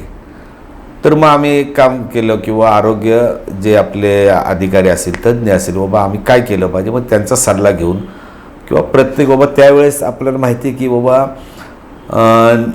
आपली सोसायटी असेल, बिल्डिंग असेल किंवा घर असेल, निर्जंतुकीकरण करणे, औषधाची फवारणी करणे किंवा नागरिकांच्या ज्या टेस्ट असतात, अँटीजेन टेस्ट असेल, रॅपिड टेस्ट असतील किंवा ऑक्सिजन किती त्यांचा आहे, ह्या ज्या प्रक्रिया आहेत त्या प्रक्रिया आपण आपल्या ह्या नागरिकांना त्या ठिकाणी पुरवल्या पाहिजेत. जिथं जिथं समजा घरोघर जाऊन आम्ही त्या ठिकाणी मग त्या काळामध्ये जे महापालिकेचे कर्मचारी असतील, शिक्षक असतील, स्वच्छतेचे कर्मचारी असतील, प्रत्येकाच्या घरात जाऊन त्या ठिकाणी प्रत्येकाची त्या ठिकाणी तपासणी करत होते. त्याला काय आजार आहे का, ताप आहे का, त्याला काय त्याचे लक्षणं काय आहेत, हे सगळं करत असताना आम्ही स्वतःसुद्धा मग काही ठिकाणी आपण बऱ्याचशा सोसायट्यांमध्ये जसं आपण म्हणतो किंवा डॉक्टर आपल्या दारी, तसं आम्ही त्या कोरोनाच्या काळामध्ये आमचे कार्यकर्ते आपल्या जीवाची पर्वा न करता कोरोनाच्या काळातसुद्धा प्रत्येकाच्या सोसायटीत, प्रत्येकाच्या दारात जाऊन त्या ठिकाणी नागरिकांची त्या ठिकाणी आरोग्याच्या दृष्टिकोनातून डॉक्टरांना बरोबर घेऊन संपूर्ण आरोग्य तपासणी किंवा आणि त्याबरोबर लागणारा जो औषध आहे किंवा उपचार असेल किंवा काय लागणाऱ्या गोष्टी त्या पूर्णपणे मोफत आपण त्या ठिकाणी आपण स्वतः असेल किंवा महापालिकेच्या माध्यमातून त्या ठिकाणी दिलेलं किंवा आपला एकही नागरिक किंवा जो मतदार आहे तो या कोरोनाच्या मध्ये त्या ठिकाणी कुठंतरी सापडू नये त्याची पहिली काळजी घेतली. आणि जर दुर्दैवाने एखाद्याला कोरोना झाला, मग त्याला कोरोना झाल्यानंतर त्याला नंतरची काय स्टेप असतील, मग त्याला दवाखाना उपलब्ध करून, तुम्हाला माहिती आहे की त्यावेळेस दवाखानेसुद्धा उपलब्ध होत नसायचे. मग कुठंतरी आपण खास त्या ठिकाणी हॉस्पिटल्स त्यावेळेस उपलब्ध, क्वारंटाईन सेंटर असेल किंवा जम्बो हॉस्पिटल असेल किंवा अशा अनेक ठिकाणी हॉस्पिटल उपलब्ध केले होते महापान. मग तिथं त्यांना चांगल्या पद्धतीने उपचार करण्याच्या दृष्टिकोनातून दाखल केले, त्यांना बेड उपलब्ध करून देणे किंवा ज्या आपल्याला त्या करता येईल ते करण्याचा प्रयत्न त्या कोरोनाच्या 2-2.5-3 वर्षाच्या कारकिर्दीमध्ये आम्ही त्या ठिकाणी केलेला आहे. आणि त्याचा उपयोग नागरिकसुद्धा सांगतात किंवा आमची चांगल्या पद्धतीने सेवा केली किंवा आम्हाला चांगल्या पद्धतीने त्या ठिकाणी त्यांनी मदत केलेली आहे. काही सर्वसामान्य कुटुंबाला हातावर पोट असणारे काही सगळे कामं धंदे, उद्योगधंदे सगळे बंद होते. मग त्यांना गरजू लोकांना काही समजा अत्यावश्यक असणाऱ्या वस्तू असतील, दैनंदिनमध्ये आपल्या घरगुती असतील, मग अन्नधान्य असेल, कडधान्य असेल, ते सुद्धा आम्ही बऱ्याचशा नागरिकांना त्या क्वारंटाईनच्या काळात किंवा कोरोनाच्या काळामध्ये आम्ही त्या ठिकाणी देण्याचा प्रयत्न केलेला आहे. या कोरोनाच्या काळामध्ये बाबा अनेकांचे रोजगार गेले, त्यांच्या तेव्हा नोकऱ्या गेल्या त्या अजूनही लागलेल्या नाहीत. अशांच्या कुटुंबातील महिला पुढे सरसावल्यात, त्या पुढे येऊन काहीतरी रोजगार करण्याचा प्रयत्न करताय. तर अशा महिलांकरता तुम्ही बचत गट असतील किंवा महिलांकरता आत्तापर्यंत काय उपक्रम राबवले आहेत किंवा महिलांना कुठेतरी महिलांनी संसाराला हातभार लावावा त्यासाठी तुम्ही काय प्रयत्न केलेत, हेही खरं तर म्हणजे या कोरोनामुळे नव्हे तर इतरही वेळेस महिला करतच असतात, पण कोरोनानंतर महिला खूप मोठ्या प्रमाणात पुढे आल्यात. पण या महिलांना पुढे आणण्यासाठी म्हणजे तुम्ही घरातूनच एका महिलेला पाठिंबा देऊन महिलेला पुढे केलेलं आहे. बरोबर. त्याच्यामुळे इतरही महिलांसाठी तुम्ही कशा पद्धतीने काम केलं आहे हे जाणून घ्यायला आमच्या प्रेक्षकांना नक्की आवडेल. तसं म्हटलं तर पूर्वीपासूनच आपण महिला सक्षमीकरण करण्याचं धोरण त्या ठिकाणी आम्ही हाती घेतलेलं होतं. कोरोनाच्या काळामध्ये तर आपण म्हटल्याप्रमाणे प्रत्येकाला त्या ठिकाणी कोरोनाच्या काळामध्ये आपले नोकरी असेल, व्यवसाय असेल, आज त्या ठिकाणी उघड्यावर पडले होते सगळेजण. आणि काही लोक कोरोनाच्या भीतीने आपापल्या गावी गेले. गावी गेल्यानंतर परत आल्यानंतर त्यांच्या नोकऱ्या गेलेल्या, त्यांना कोण नोकऱ्या घेऊन परत घेत नव्हते. काहींचे महिला अशा होत्या की त्यांचे घरातील कर्ता पुरुष, बरेचसे कर्ता पुरुष त्या कोरोनाच्या ह्याच्यामध्ये मयत झाले. त्यामुळे संपूर्ण संसार त्या ठिकाणी उद्ध्वस्त झालेले आहेत. तर त्या महिलांना सुद्धा आधार देण्याचं काम व कुठल्या ना कुठल्या स्वरूपात, ठीक आहे पूर्ण आपण त्यांना करू शकत नाही, पण आपल्या ज्या हातात गोष्टी आहेत त्या करण्याचा प्रयत्न आम्ही त्या ठिकाणी केलेला आहे. महिलांना लघु उद्योग असेल, त्यांनी बनवलेले काही साहित्य असतं किंवा वस्तू असतात, त्यांना कुठंतरी बाजारपेठ उपलब्ध करून देणं किंवा त्यांना छोट्याशा व्यवसायाला मदत करणं. मग भाजी विक्री असेल, त्यांनी बनवलेले मसाले असेल, पापड असेल, त्यांना कुठंतरी जागा उपलब्ध करून देणे, असे छोटे मोठे प्रयत्न आपण त्या ठिकाणी करतो आहे. विशेष सांगायचं म्हटलं तर आता आपण आमच्या सान्निध्यात आलेल्या ज्या किंवा संपर्कात आलेल्या, आता मग घरीच महिला प्रतिनिधित्व असल्यामुळे साहजिकच जसं आपल्याला पुरुषांविषयी आत्मीयता असते तसं महिलांविषयी आत्मीयता असते. आपल्याबरोबर असणाऱ्या महिलांनासुद्धा सक्षम झाल्या पाहिजे हा त्यांचा दृष्टिकोन असतोच. म्हणून त्यांच्या माध्यमातून त्या महिलांनी एक चांगल्या प्रकारची एक फळी निर्माण केली. मग ते दर दिवाळीला आम्ही एक 4-5 दिवसाचं त्या ठिकाणी दिवाळी महोत्सव किंवा जेणेकरून महिलांनी बनवलेल्या वस्तूंचं प्रदर्शन व विक्री आपण त्या ठिकाणी अशा पद्धतीने जवळजवळ 100 महिला त्या ठिकाणी सहभाग घेतात. त्यांच्याकडून कुठल्या प्रकारचं आपण हे घेत नाही, काय चार्जेस न घेता संपूर्ण मोफत आपण सगळ्या सुविधा त्या ठिकाणी उपलब्ध करून देतो. आज आपण पाहतो की बाबा अनेक ठिकाणी आठवडे बाजाराच्या माध्यमातून त्या ठिकाणी शेतकरी तो ग्राहक अशी भाजी विक्री त्या ठिकाणी केली जाते. मी माझ्या भागात सुद्धा अनेक ठिकाणी त्या ठिकाणी अशा प्रकारचे शेतकरी आठवडे बाजार सुरू केलेले आहेत. तिथं मी जे शेतकऱ्यांच्या व्यतिरिक्त सुद्धा मी असं त्यांना अगोदर सांगत असतो आले की मग एखादे आले समजा बाबा आम्हाला इथं शेतकरी आठवडे बाजार सुरू करायचा आहे, त्यांना परवानगी देतो आम्ही, परंतु त्याला एक अट टाकतो, त्या तुझ्या शेतकऱ्याबरोबरच आमच्या इथल्या महिलांनी बनवलेल्या ज्या काही वस्तू असतील त्याचे स्टॉल त्या ठिकाणी लागतील, त्या अटीवरच मी त्यांना परवानगी देतो. म्हणजे आज अनेक ठिकाणी आठवडे बाजाराच्या बाजूला सुद्धा आपल्या महिलांचे सुद्धा स्टॉल त्या ठिकाणी असतात, जेणेकरून आठवड्यातून एक दिवस का होईना त्यांना त्या आपलं बाजारपेठ त्या ठिकाणी उपलब्ध करून त्या ठिकाणी देण्याचा प्रयत्न करतोय.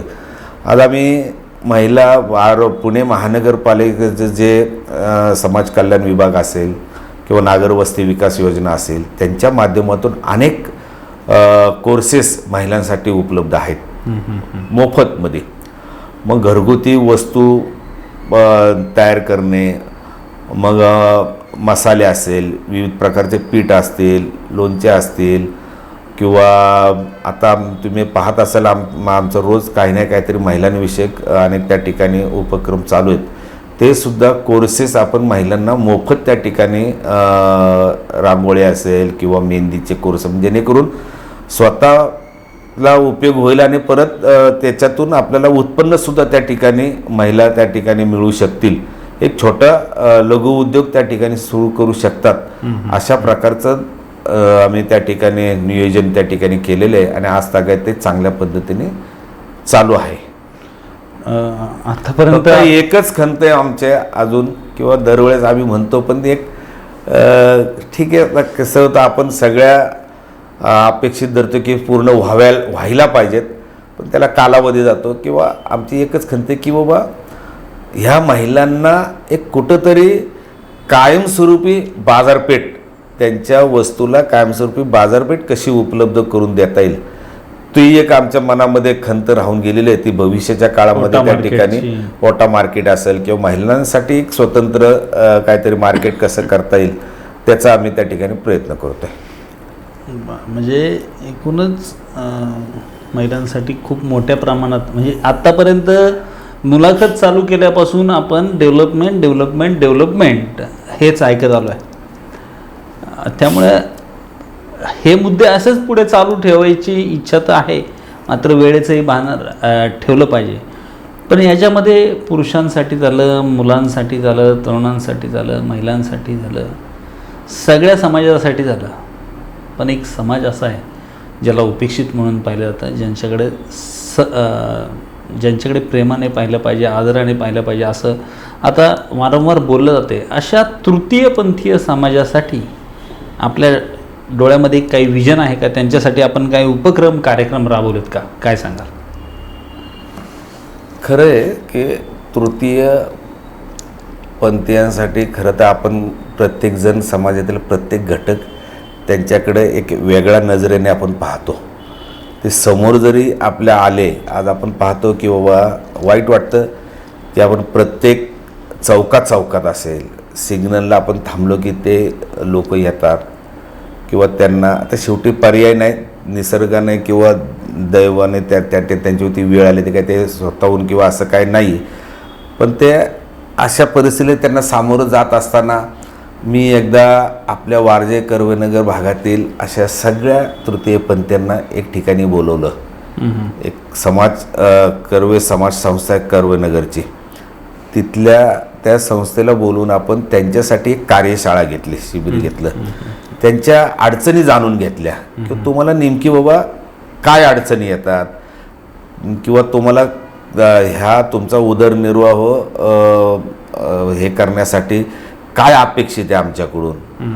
तर त्या ठिकाणी मला आवर्जून सांगावं असं वाटतंय नागरिकांना की जसं आज आपण पाहतो की आपल्या घरामध्ये, कुटुंबामध्ये कोणी ना कोणीतरी सुशिक्षित असतो, उच्च शिक्षित असतो किंवा चांगल्या प्रकारचे डिग्र्या घेतलेले मुलं असतात आपल्या, तशा प्रकारचे सुद्धा त्यांच्या समाजामध्ये किंवा त्यांच्यामध्ये अनेक असे आम्हाला त्या ठिकाणी तृतीयपंथी त्या ठिकाणी मिळाले की आम्ही इंजिनियर आहे किंवा IT इंजिनियर झालो आहे, आम्हाला IT मध्ये नोकरी मिळाली पाहिजे किंवा काय. तर त्यांच्या भावना आम्ही त्या ठिकाणी ऐकून घेतल्यानंतर खऱ्या अर्थाने ते म्हटले, आमच्याकडे लोकांचा आधी दृष्टिकोन असं की आमच्याकडं बघण्याचा दृष्टिकोन अतिशय वेगळा असतो. म्हणजे आम्हाला खरं तर ते 2-3 होते, त्यांना IT मध्ये त्या ठिकाणी त्यांना सर्व्हिस आहे किंवा स्वतःचा ते व्यवसाय करू शकतात, परंतु म्हणजे एखाद दुसरं टक्का असेल. पण सर्वांनाच त्या ठिकाणी सार्वजनिक जीवनामध्ये त्या ठिकाणी त्यांना कुठंतरी हक्काचं न्याय त्या ठिकाणी मिळाला पाहिजे, मग स्वतंत्र त्यांची व्यवस्था पाहिजे. आज मला वाटतं मी पुणे महानगरपालिकेचं अभिनंदन करायला पाहिजे की गेल्या काही दिवसापूर्वी अशा लोकांना आपल्या सेवेमध्ये कॉन्ट्रॅक्ट बेसिसवर का होईना पण ह्या लोकांना त्या ठिकाणी नोकरी देण्याचं काम महापालिकेने त्या ठिकाणी दिलेलं आहे. एकूणच म्हणजे तृतीयपंथीयांसाठी केलेलं काम समोर आलं. दिवाळी झाली, नवरात्र झाला, सगळं झालं. मात्र त्याचवेळी एक घटक असा असतो की ज्याला अल्पसंख्याक आपण म्हणतो. अल्पसंख्याकांसाठी देखील आपण काम करावं लागतं. सगळी कामं असतात, म्हणजे सगळ्या समाजासाठी गटार, पाणी, रस्ता, बाग हे सगळ्यांसाठी. मात्र प्रत्येक समाजाचं एक शेवटचं स्थान असतं. स्मशानभूमी असेल, दफनभूमी असेल, तर माणसाचा शेवट चांगला झाला की सगळं चांगलं होतं असं म्हटलं जातं. तर यासाठी तुम्ही काय प्रयत्न केले आहेत का? अल्पसंख्याक असतील, हिंदू समुदाय असेल, स्मशानभूमी, दफनभूमी हे खूप महत्त्वाचे विषय शहरीकरण झाल्यानंतर झालेत. तर त्यासाठी आपण कसे प्रयत्न केलेत, काय सांगा? आपण म्हटलं तर बरोबर आहे किंवा प्रत्येक माणसाला शेवटचा दिवस हा एक त्याची कुठल्या प्रकारचे हाल अपेष्ट न होता त्याच्यावर विधी झाला पाहिजे. तोच दृष्टिकोन डोळ्यासमोर ठेवून आपल्या भागामध्ये सुद्धा अनेक आपले मुस्लिम बांधव आहेत. गेले कित्येक वर्षापासून आपले अतिशय जवळचे सलोख्याचे संबंधाने आपण कुठल्या प्रकारचा भेदभाव न मानता गुण्यागोविंदाने आपण त्या ठिकाणी वारजेमध्ये आपण राहतोय. त्याच्यामध्ये आपलेच त्या ठिकाणी सहकारी मित्रमंडळी असतात. ज्याप्रमाणे आपल्या हिंदू संस्कृतीमध्ये स्मशानभूमीची आवश्यकता आहे तसं मुस्लिम समाजामध्ये सुद्धा दफनभूमीची आवश्यकता आहे आणि त्या ठिकाणी त्यांची स्वतंत्र जागा त्या ठिकाणी त्या उपलब्ध असते. आपण आपल्या हिंदू संस्कृतीनुसार स्मशानभूमीची ज्या काय सेवा सुविधा किंवा तिथं उपलब्धता पाहिजे त्या पद्धतीने आपण करू शकतो. पण शेवटी लोकप्रतिनिधी म्हटलं हा सर्व घटकांचा लोकप्रतिनिधी असतो.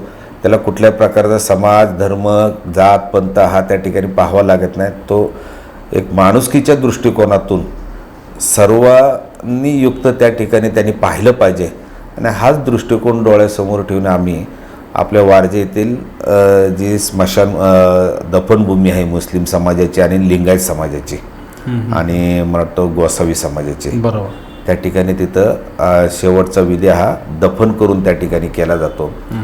अनेक वेळा आपण कुठल्या ना कुठल्या निमित्ताने त्या ठिकाणी दफनभूमी जसं आपण स्मशानभूमी कुठल्या आपल्या ह्याचे नातेवाईक असेल मित्रमंडळ कुणाच्या ह्याच्यात जातो तसं त्या निमित्ताने आपल्याला त्या ठिकाणी दफनभूमीत जावं लागतं. रात्री अपरात्री गेलो की आपण पाहतो की तिथं पाऊस असतो किंवा इतर सर्व ऋतूमध्ये त्या ठिकाणी तिथली अवस्था असते. बऱ्याच वेळा जाण्याचा प्रसंग त्या ठिकाणी आल्यानंतर मला खरं वाईट वाटलं की बाबा आपण आपल्या स्मशानभूमीमध्ये बऱ्यापैकी सुविधा देतो पण इथं कुठंतरी दुर्लक्षित झाल्यासारखं वाटतंय. म्हणून आपल्या त्या मुस्लिम समाजाचे काही तिथले प्रतिनिधी असतील किंवा त्या घटक असतात काम करणारे काय आपले कार्यकर्ते असतील त्यांच्याशी चर्चा केलं बाबा इथं आपल्याला काय करता येईल किंवा जेणेकरून माझ्याकडे 5-25 लाख रुपये महापालिकेची निधी उपलब्ध आहे त्याच्यातून आपल्याला इथं काय करता येईल. मग आपले तिथले संबंधित यांच्याशी चर्चा केल्यानंतर बाबा तिथं पत्र्याची शेड असणं गरजेचं. लोक पावसातून आले उन्हातून आले की तिथं माणसं थांबली पाहिजे, तिथं बसली पाहिजे, त्यांना बसण्याची व्यवस्था पाहिजे. जिथं आपण ते दफन करतो तिथं त्या पायवाट असली पाहिजे किंवा तिथं चांगल्या पद्धतीची तिथं व्यवस्था झाली पाहिजे, तिथं चांगल्या सुविधा उपलब्ध झाल्या पाहिजेत. हा त्या ठिकाणी आम्ही आराखडा तयार केला आणि त्या ठिकाणी एक भरीव अशी मदत त्या ठिकाणी उपलब्ध करून त्या ठिकाणी त्या दफनभूमीसुद्धा चांगल्या प्रकारची त्या ठिकाणी आपण विकासाची कामं त्या ठिकाणी केलेली आहेत. म्हणजे जी गरज आहे शेवट चांगला होण्याची त्या दृष्टीने काम केलं. मात्र शेवट ज्या पद्धतीने होतो आहे त्याच पद्धतीने सुरुवातही व्हावी लागते. तर लहान मुलांसाठी उद्यानं आहेत म्हणजे ती सुरुवात चांगली झाली. तरुणाईसाठी क्रीडांगणं आहेत तेही दिवस चांगले झाले. त्या तरुणाच्या विद्यार्थी दशेमध्ये शिक्षण महत्त्वाचा भाग असतो. खरं तर आपण स्मशानभूमीतून डायरेक्ट शिक्षणात जातो आहे पण तो आनुषंगिक आला आणि ते सुचल्यामध्येच तर इयत्ता 10वी असेल 12वी असेल हे मोठे पडाव जसं की KBCमधले पहिला पडाव अमिताभ बच्चन सांगतो बरोबर 5वा सवाल आणि पहिला पडाव आणि 10वा सवाल दुसरा पडाव असं काहीतरी प्रकार आहे. मी जास्त पाहत नाही KBC खरं तर पण 10वी आणि 12वी हे खूप महत्त्वाचे पडाव असतात. तर त्यानंतर महाविद्यालयीन शिक्षण चालू होतं. अशा विद्यार्थ्यांसाठी आपल्याकडून काही उपक्रम राबवले गेलेत का, काही त्यांच्यासाठी योजना आपण राबवल्यात का, काय सांगा. सामाजिक कार्याची सुरुवात करत असताना मी स्वतः पहिला विद्यार्थी दशेपासून सामाजिक कार्याला सुरुवात केली. ज्यावेळेस मी वारजे या ठिकाणी राहावयास आलो त्यावेळेस मी नुकतंच 12वी पास झालो होतो आणि त्यानंतर पुढचं शिक्षण घेण्यासाठी मी इथून रोज सायकलवर जायचो यशवंतराव मोहिते महाविद्यालयामध्ये. त्यामुळे मला त्या विद्यार्थी दशेची पूर्णपणे जाणीव आहे. मग त्यावेळेस आपण पाहत होतो की बाबा आपलं 10वीला विद्यार्थी पास झाला की त्याचं तिथले लोकप्रतिनिधी त्यावेळेचे सत्कार करायचे, 12वी झाले की सत्कार करायचे, पदवीधर झाले की सत्कार करायचे. मग मला असं वाटायला लागलं आपण आपण कधीतरी आपण पण सत्कार घेतलेले आहेत, मग आपण पण सत्कार त्याची परतफेड म्हणून आपण पण त्या विद्यार्थ्यांचा सत्कार केलं पाहिजे किंवा त्यांच्या कौतुकाची थाप त्यांच्या पाठीवर हे केली पाहिजे की जेणेकरून त्याला आणखी त्या ठिकाणी भविष्यात ऊर्जेच्या त्या ठिकाणी निर्माण झाली पाहिजे. म्हणून मग या सामाजिक राजकीय क्षेत्रामध्ये काम करायला लागल्यानंतर आपण सोसायटीपासून सुरुवात केली की आपल्या सोसायटी समजा 10-20 लोक विद्यार्थी 10वी झाले, 12वी झाले, ग्रॅज्युएट झाले, तिथून मंडळाच्या माध्यमातून त्यांचं गुणगौरव त्यांचं कौतुक करायला सुरुवात केली. आणि बघता बघता आज ताग्यात आम्ही आज जरी कार्यक्रम एखादा 10वी-12वीचा विद्यार्थ्यांचा सन्मान सोहळा घ्यायचं म्हटलं तरी हजारो विद्यार्थी त्या ठिकाणी आमच्या कार्यक्रमाला येतात. त्यांचा आपण त्यांच्या दखल घेऊन त्यांना एक चांगल्या प्रकारचं कौतुकाची थाप त्यांच्या पाठीवर टाकण्याचं काम त्या माध्यमातून करत असतो. आणि खरं तर ते करत असतानासुद्धा त्या विद्यार्थ्यांना ज्यांनी घडवलेलं आहे, जो शिक्षक वर्ग आहे, बरोबर आहे, आपल्या समाजात किंवा जे आपण म्हणतो आई वडील नंतर शिक्षक हा खऱ्या अर्थाने गुरु आहे, बरोबर, तर त्यांनाही कुठंतरी सन्मानित केलं पाहिजे. कारण शेवटी ते पिढी घडवण्याचं काम हे शिक्षक वर्ग करत असतो. आई वडील हे जन्म देतात, पण त्याला खऱ्या अर्थाने त्याला आकार देण्याचं काम, एक चांगल्या प्रकारचं नागरिक बनवण्याचं काम खऱ्या अर्थाने शिक्षक वर्ग करत असतं. त्यांचाही कुठंतरी सन्मान झाला पाहिजे म्हणून दरवर्षी मी 5 सप्टेंबरला शिक्षक दिनाचं औचित्य साधून आपल्या परिसरातील जवळजवळ हजारो 500 शिक्षक एका ठिकाणी बोलवत असतो. त्यांना चांगल्या पद्धतीने सन्मानित करण्याचं काम आम्ही गेले अनेक वर्ष करतोय शिक्षक दिनाच्या माध्यमातून. जेणेकरून बाबा त्यांनाही वाटलं पाहिजे की बाबा आपली कोणीतरी दखल घेतंय. आज आपण बघतो शिक्षकसुद्धा कोरोनाच्या काळामध्ये आपला जीव धोक्यात घालून त्यांनी प्रत्येक घराघरात त्या ठिकाणी सर्वे केलेला आहे. आपण घरी होतो पण ते शिक्षक त्या ठिकाणी महिला असतील. आज शिक्षकांवर सुद्धा काय म्हणजे बोलू नये, परंतु शासनाने सुद्धा त्यांच्याकडे पाहिलं पाहिजे की शिक्षकाला काय काम द्यावं. तेही कुठंतरी जनगणना असेल, मतदार नोंदणी असेल, सर्व जे काय आलं की पहिले शिक्षक त्या ठिकाणी रस्त्यावर येतो. तर अशा शिक्षकांचा सुद्धा आपण गेले अनेक वर्षापासून विद्यार्थी आणि शिक्षक त्या ठिकाणी आम्ही त्यांचा गुणगौरव करत असतो. म्हणजे विद्यार्थ्यांना प्रेरणा आणि शिक्षकांप्रती कृतज्ञता व्यक्त करत असताना गणपती मंडळाच्या माध्यमातून त्यांनी हा उपक्रम सुरू केला. राजोगचा राजा अशा नावानं त्यांचं मंडळ आहे. आणि खरं तर बाबा कोकणातले आणि कोकणातले गणपती फेमस, पण त्यांनी पुण्यामध्ये राजोगचा राजा हे केला. पण कोकणासाठी काय केलं बाबा? कोकणातल्या गणपतीला जाणाऱ्यांसाठी काय आपण केलं आहे का? कोकणातल्या गणपतीच्या दृष्टीने आपण काही केलं आहे का? तर हे पण जाणून गेला, म्हणजे विषयातून विषय निघला आहे म्हणून आवडेल. खरं तर आपण म्हणतो की बाबा जन्मभूमी आणि कर्मभूमी ही जर प्रत्येकाची पाहिली तर माझा जन्म हे कोकणात झालेला आहे आणि कर्मभूमी म्हटलं तरी पुणे शहर आहे. म्हणून कर्मभूमी जरी पुणे असली तरी जन्मभूमीला सुद्धा आपण त्या ठिकाणी विसरता कामा नये. अगदी बरोबर. माझं प्राथमिक शिक्षण जिल्हा परिषदेच्या शाळेमध्ये कोकणात झालेलं आहे. त्यामुळे मला तिथली संपूर्ण भौगोलिक परिस्थिती त्या ठिकाणी मला माहिती आहे. आज आपण पाहतो की संपूर्ण जगामध्ये गणेशोत्सव आणि होळीचा सण हा कोकणात फार मोठ्या प्रमाणात त्या ठिकाणी साजरा केला जातो. जगाच्या कुठल्याही कानाकोपऱ्यात कोकणातील कुठलाही माणूस जर राहत असेल तर या सणाच्या दिवशी त्या ठिकाणी तो स्वतःच्या कोकणातल्या घरामध्ये त्या ठिकाणी येत असतो. तीच परंपरा मी सुद्धा गेल्या कित्येक वर्ष कितीही इकडं गणेशोत्सवाची धावपळ असो, माझा स्वतःचा मंडळाचा गणपती असेल, घरातला गणपती असेल, पण मी कित्येक म्हणजे सुरुवातीपासून मला कळायला लागल्यापासून मी कोकणातील माझा 1.5 दिवसाचा जरी गणपती असेल तर मी सगळी कामं सोडून मी त्या ठिकाणी जात असतो. आणि जात असताना पूर्वी आपण STच्या ह्याने जायचो, पण नंतर ज्यावेळेस आपण लोकप्रतिनिधी म्हणून राजकीय क्षेत्रात काम करत असताना पाहिले किंवा तिथल्या कोकणात जाणाऱ्या रस्त्यांची अवस्था काय असते. आज आपण पाहतो गणपती आले की मुंबई गोवा हायवेची काय दशा आहे ती माहिती आपल्याला यावर्षी सगळ्यात मोठा गाजलेला मुद्दा आहे. तसेच त्या पद्धतीने पुणेसुद्धा आहे, पण ठीक आहे त्यांच्या मानाने पुणे जरा बऱ्यापैकी, पण तो जो भोरघाट असेल, ताम्हाणी मार्ग असेल, महाबळेश्वर मार्ग असेल, तो आपल्या कोकणातील चाकरमान्यांना गावाला जाण्यासाठी रस्ता तरी चांगल्या पद्धतीने उपलब्ध व्हावा ह्या दृष्टिकोनातून आपण प्रशासनाकडे पाठपुरावा करून तो त्या काळात, होळीच्या काळात रस्ता चांगल्या पद्धतीने सुस्थितीत असावा म्हणून आम्ही त्या ठिकाणी दरवर्षी पाठपुरावा करतो.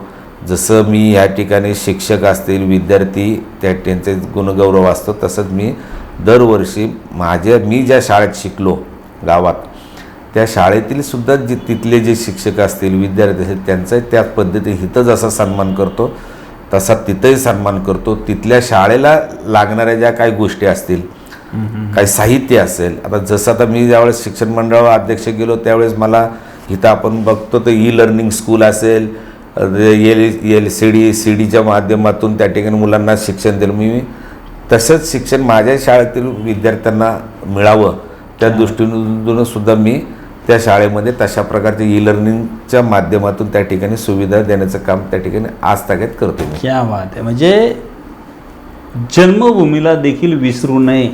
कर्मभूमीत अहोरात्र सेवा करत असताना जन्मभूमीला वेळ देण्याचं काम बाबांनी केल्याचं आपल्याला या ठिकाणी जाणवलं. बाबांशी बोलताना आपण अनेक मुद्द्यांवर बोललो आहे. आता काही दिवसांपूर्वी बाबांची राष्ट्रवादी काँग्रेस पार्टीच्या खडकवासला विधानसभेच्या अध्यक्षपदी नियुक्ती झाली. खरं तर 2019च्या दरम्यानच राष्ट्रवादीचे नेते सुनीलजी तटकरे यांच्या माध्यमातून एखाद्या वेळेस पुढचे खडकवासला विधानसभेचे आमदार बाबा धुमाळ असतील असं सुतोवाच केलं गेलं होतं किंवा असा चर्चेचा मुद्दा आला होता. त्यावेळेसही आपण बाबांना विचारलं होतं की बाबा खडकवासला विधानसभा लढवणार का, आणि आजही पुन्हा तोच मुद्दा सर्वात महत्त्वाचा.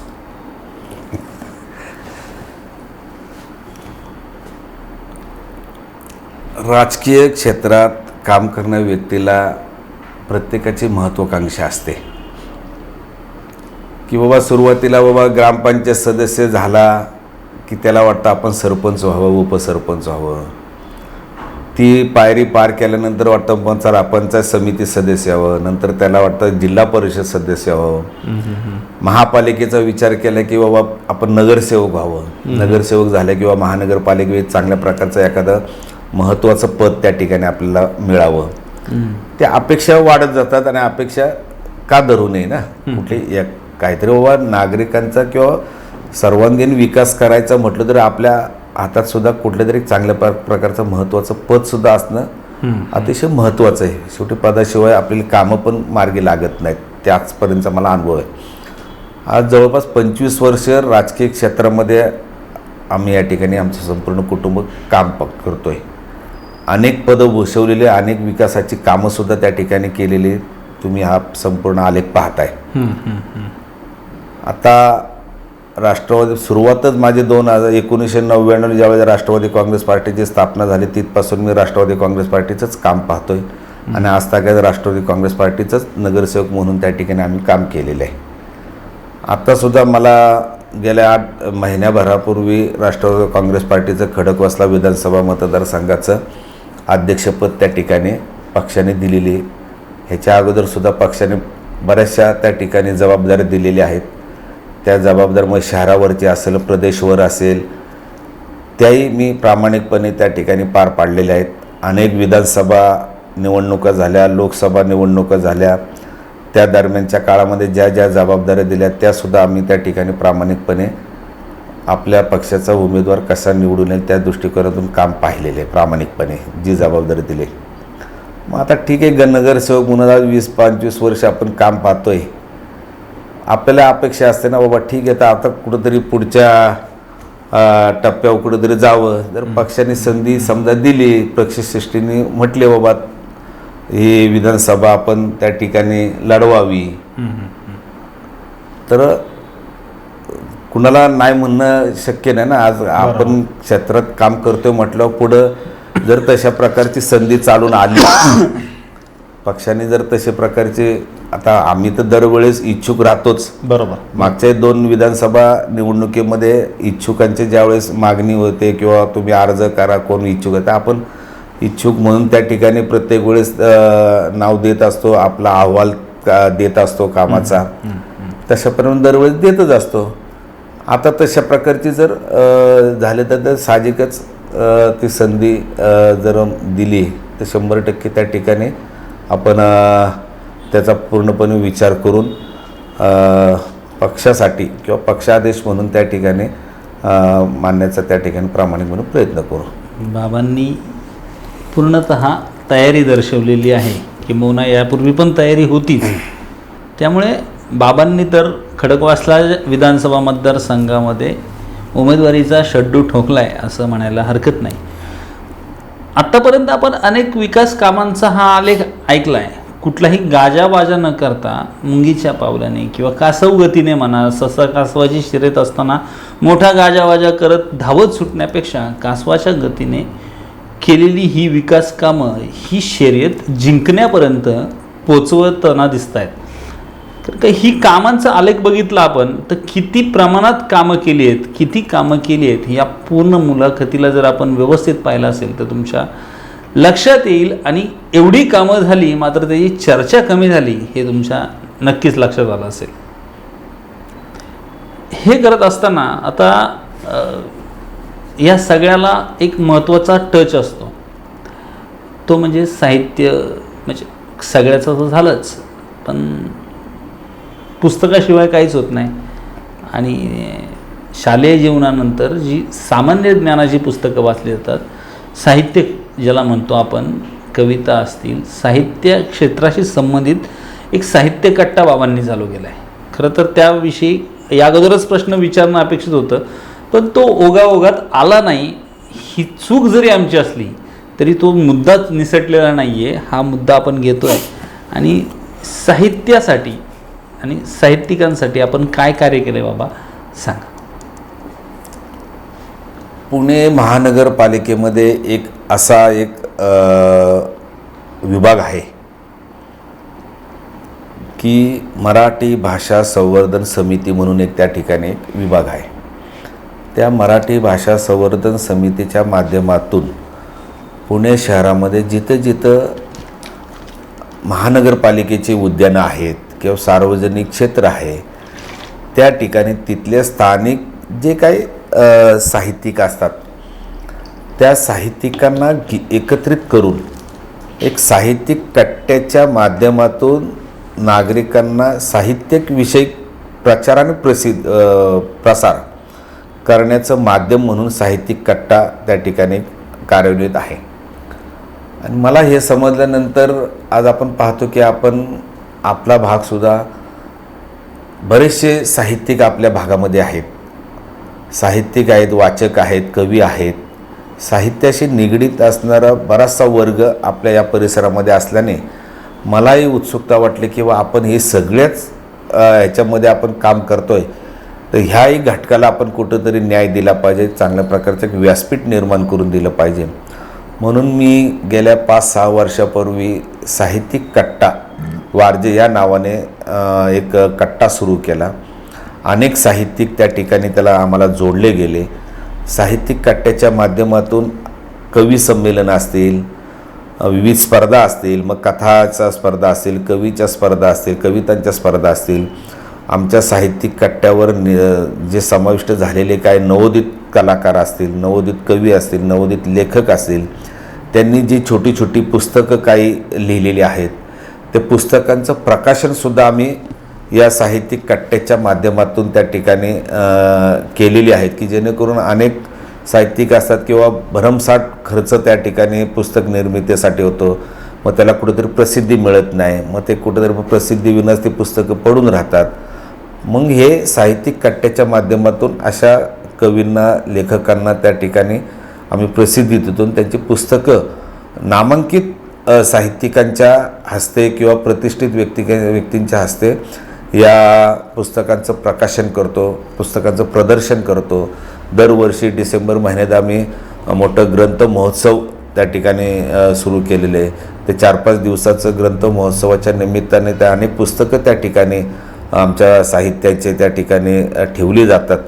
आणि अशा एक प्रकारचा एक साहित्यिक कट्टा म्हणून साहित्याशी निगडीत असणाऱ्यांना एक मुक्त व्यासपीठ त्या ठिकाणी आम्ही निर्माण करून दिलेले आहे. एक आता बोलता बोलता साहित्याचा विषय निघाला म्हणून मी सांगतो की बाबा साहित्यविषय असणारे दर महिन्याला एक कार्यक्रम, मला वाटतं मला अभिमान वाटतो आमच्या साहित्यिक कट्ट्याच्या सर्व सभासदांचा की पुणे शहरामध्ये अनेक साहित्यिक कट्टे आहेत, पण आमच्या वारजे साहित्यिक कट्ट्याचा एक नंबर लागेल की आज तागायत कुठलाही खंड न पडता महिन्याला एक कार्यक्रम, कोरोनाच्या काळात सुद्धा आम्ही ऑनलाईन कार्यक्रम घेतलेले आहेत. कवी संमेलन असेल, साहित्याशी निगडीत सगळे कार्यक्रम असतील, अनेक नामांकित कवी त्या ठिकाणी साहित्यिक राष्ट्रीय म्हणजे काही आम्ही मध्ये एकदा कथा स्पर्धा घेतल्या होत्या, परदेशातून कथा आल्या होत्या. क्या बात आहे. हां, अशा बाहेर परराज्यातून आल्या होत्या. असा एक चांगला साहित्यिक आमचा एक त्या ठिकाणी कट्टा आहे. आणि आमचा एक मानस आहे की दरवर्षी या वारजे भागापुरता का होईना की एक दिवसीय साहित्य संमेलन घेण्याचा संकल्प आम्ही सोडलेला आहे. आणि पुढच्या काही काळामध्ये आम्ही त्या ठिकाणी हा एक दिवसीय साहित्य संमेलन वारज्यामध्येच त्या ठिकाणी घेणार आहोत. स्थानिकांसाठी आणि स्थानिकांच्या नवोदित कलाकारांसाठी किंवा नवोदितांसाठी त्यांना एक चांगल्या प्रकारचं मार्गदर्शन मिळावं ह्या दृष्टिकोनातून काही मराठी क्षेत्रामध्ये काम करणारे जे दिग्गज लोक आहेत त्यांनाही आपण या ठिकाणी आणून त्यांचं मार्गदर्शन किंवा त्यांच्या पद्धतीने आपलाही भागातील त्या ठिकाणी तशा पद्धतीने झाला पाहिजे साहित्यिक, हा दृष्टिकोन डोळ्यासमोर ठेवून एकत्रित असा एक साहित्य संमेलन आम्ही घेण्याचा त्या ठिकाणी मानस सोडलेला आहे. एकूणच साहित्यिक कट्ट्याच्या माध्यमातून बाबांनी साहित्य क्षेत्रात देखील केलेलं कामाचा उल्लेख या ठिकाणी केला. साहित्य, कला, क्रीडा सर्व विषय, शैक्षणिक, राजकीय अतपासून इथपर्यंत सगळे मुद्दे आले. या काळामध्ये बाबांनी आपल्या पत्नीला मोलाची साथ दिली, तशीच पत्नीनेही बाबांना साथ नक्कीच दिली असेल. या सगळ्या कारकिर्दीमध्ये बाबांना कोणाकोणाची साथ लाभली, बाबा काय सांगाल की हे सगळं केलं त्यात तुम्हाला कोणाकोणाचं योगदान लाभलं, कोणाकोणाची नावं तुम्ही या ठिकाणी, जसं की म्हणजे ही तुम्ही घ्याल आणि घेणं अपेक्षित तर आहेच, कारण का जसं की मागाशीच आपला उल्लेख झाला, दोस्तीच्या दुनियेतील राजा माणूस एका कार्यकर्त्याचं नाव एका हॉलला दिलं, तसंच इतरही व्यक्तींनी ज्यांनी त्यांना सहकार्य केलं, कोणी ते सहकार्य केलं, त्यांच्या पाठीशी कोण आहे याची उत्सुकता नक्कीच तुम्हालाही असेल, मलाही आहे. चला जाणून घेऊयात. सामाजिक क्षेत्रात आपण जर काम करायला सुरुवात केली तर पहिलं प्रथम आपल्या कुटुंबातील व्यक्तींचे सहकार्य असणं गरजेचं आहे. कारण त्यांनी जर आपल्याला सहकार्य केलं तर आपण सार्वजनिक क्षेत्रात किंवा सामाजिक क्षेत्र असेल, राजकीय क्षेत्रामध्ये आपण काम करू शकतो. मग आपल्या परिवारातील समजा आई असेल, वडील असेल, पत्नी असेल, मुलं असतील, आपल्या कुटुंबातील सगळे जो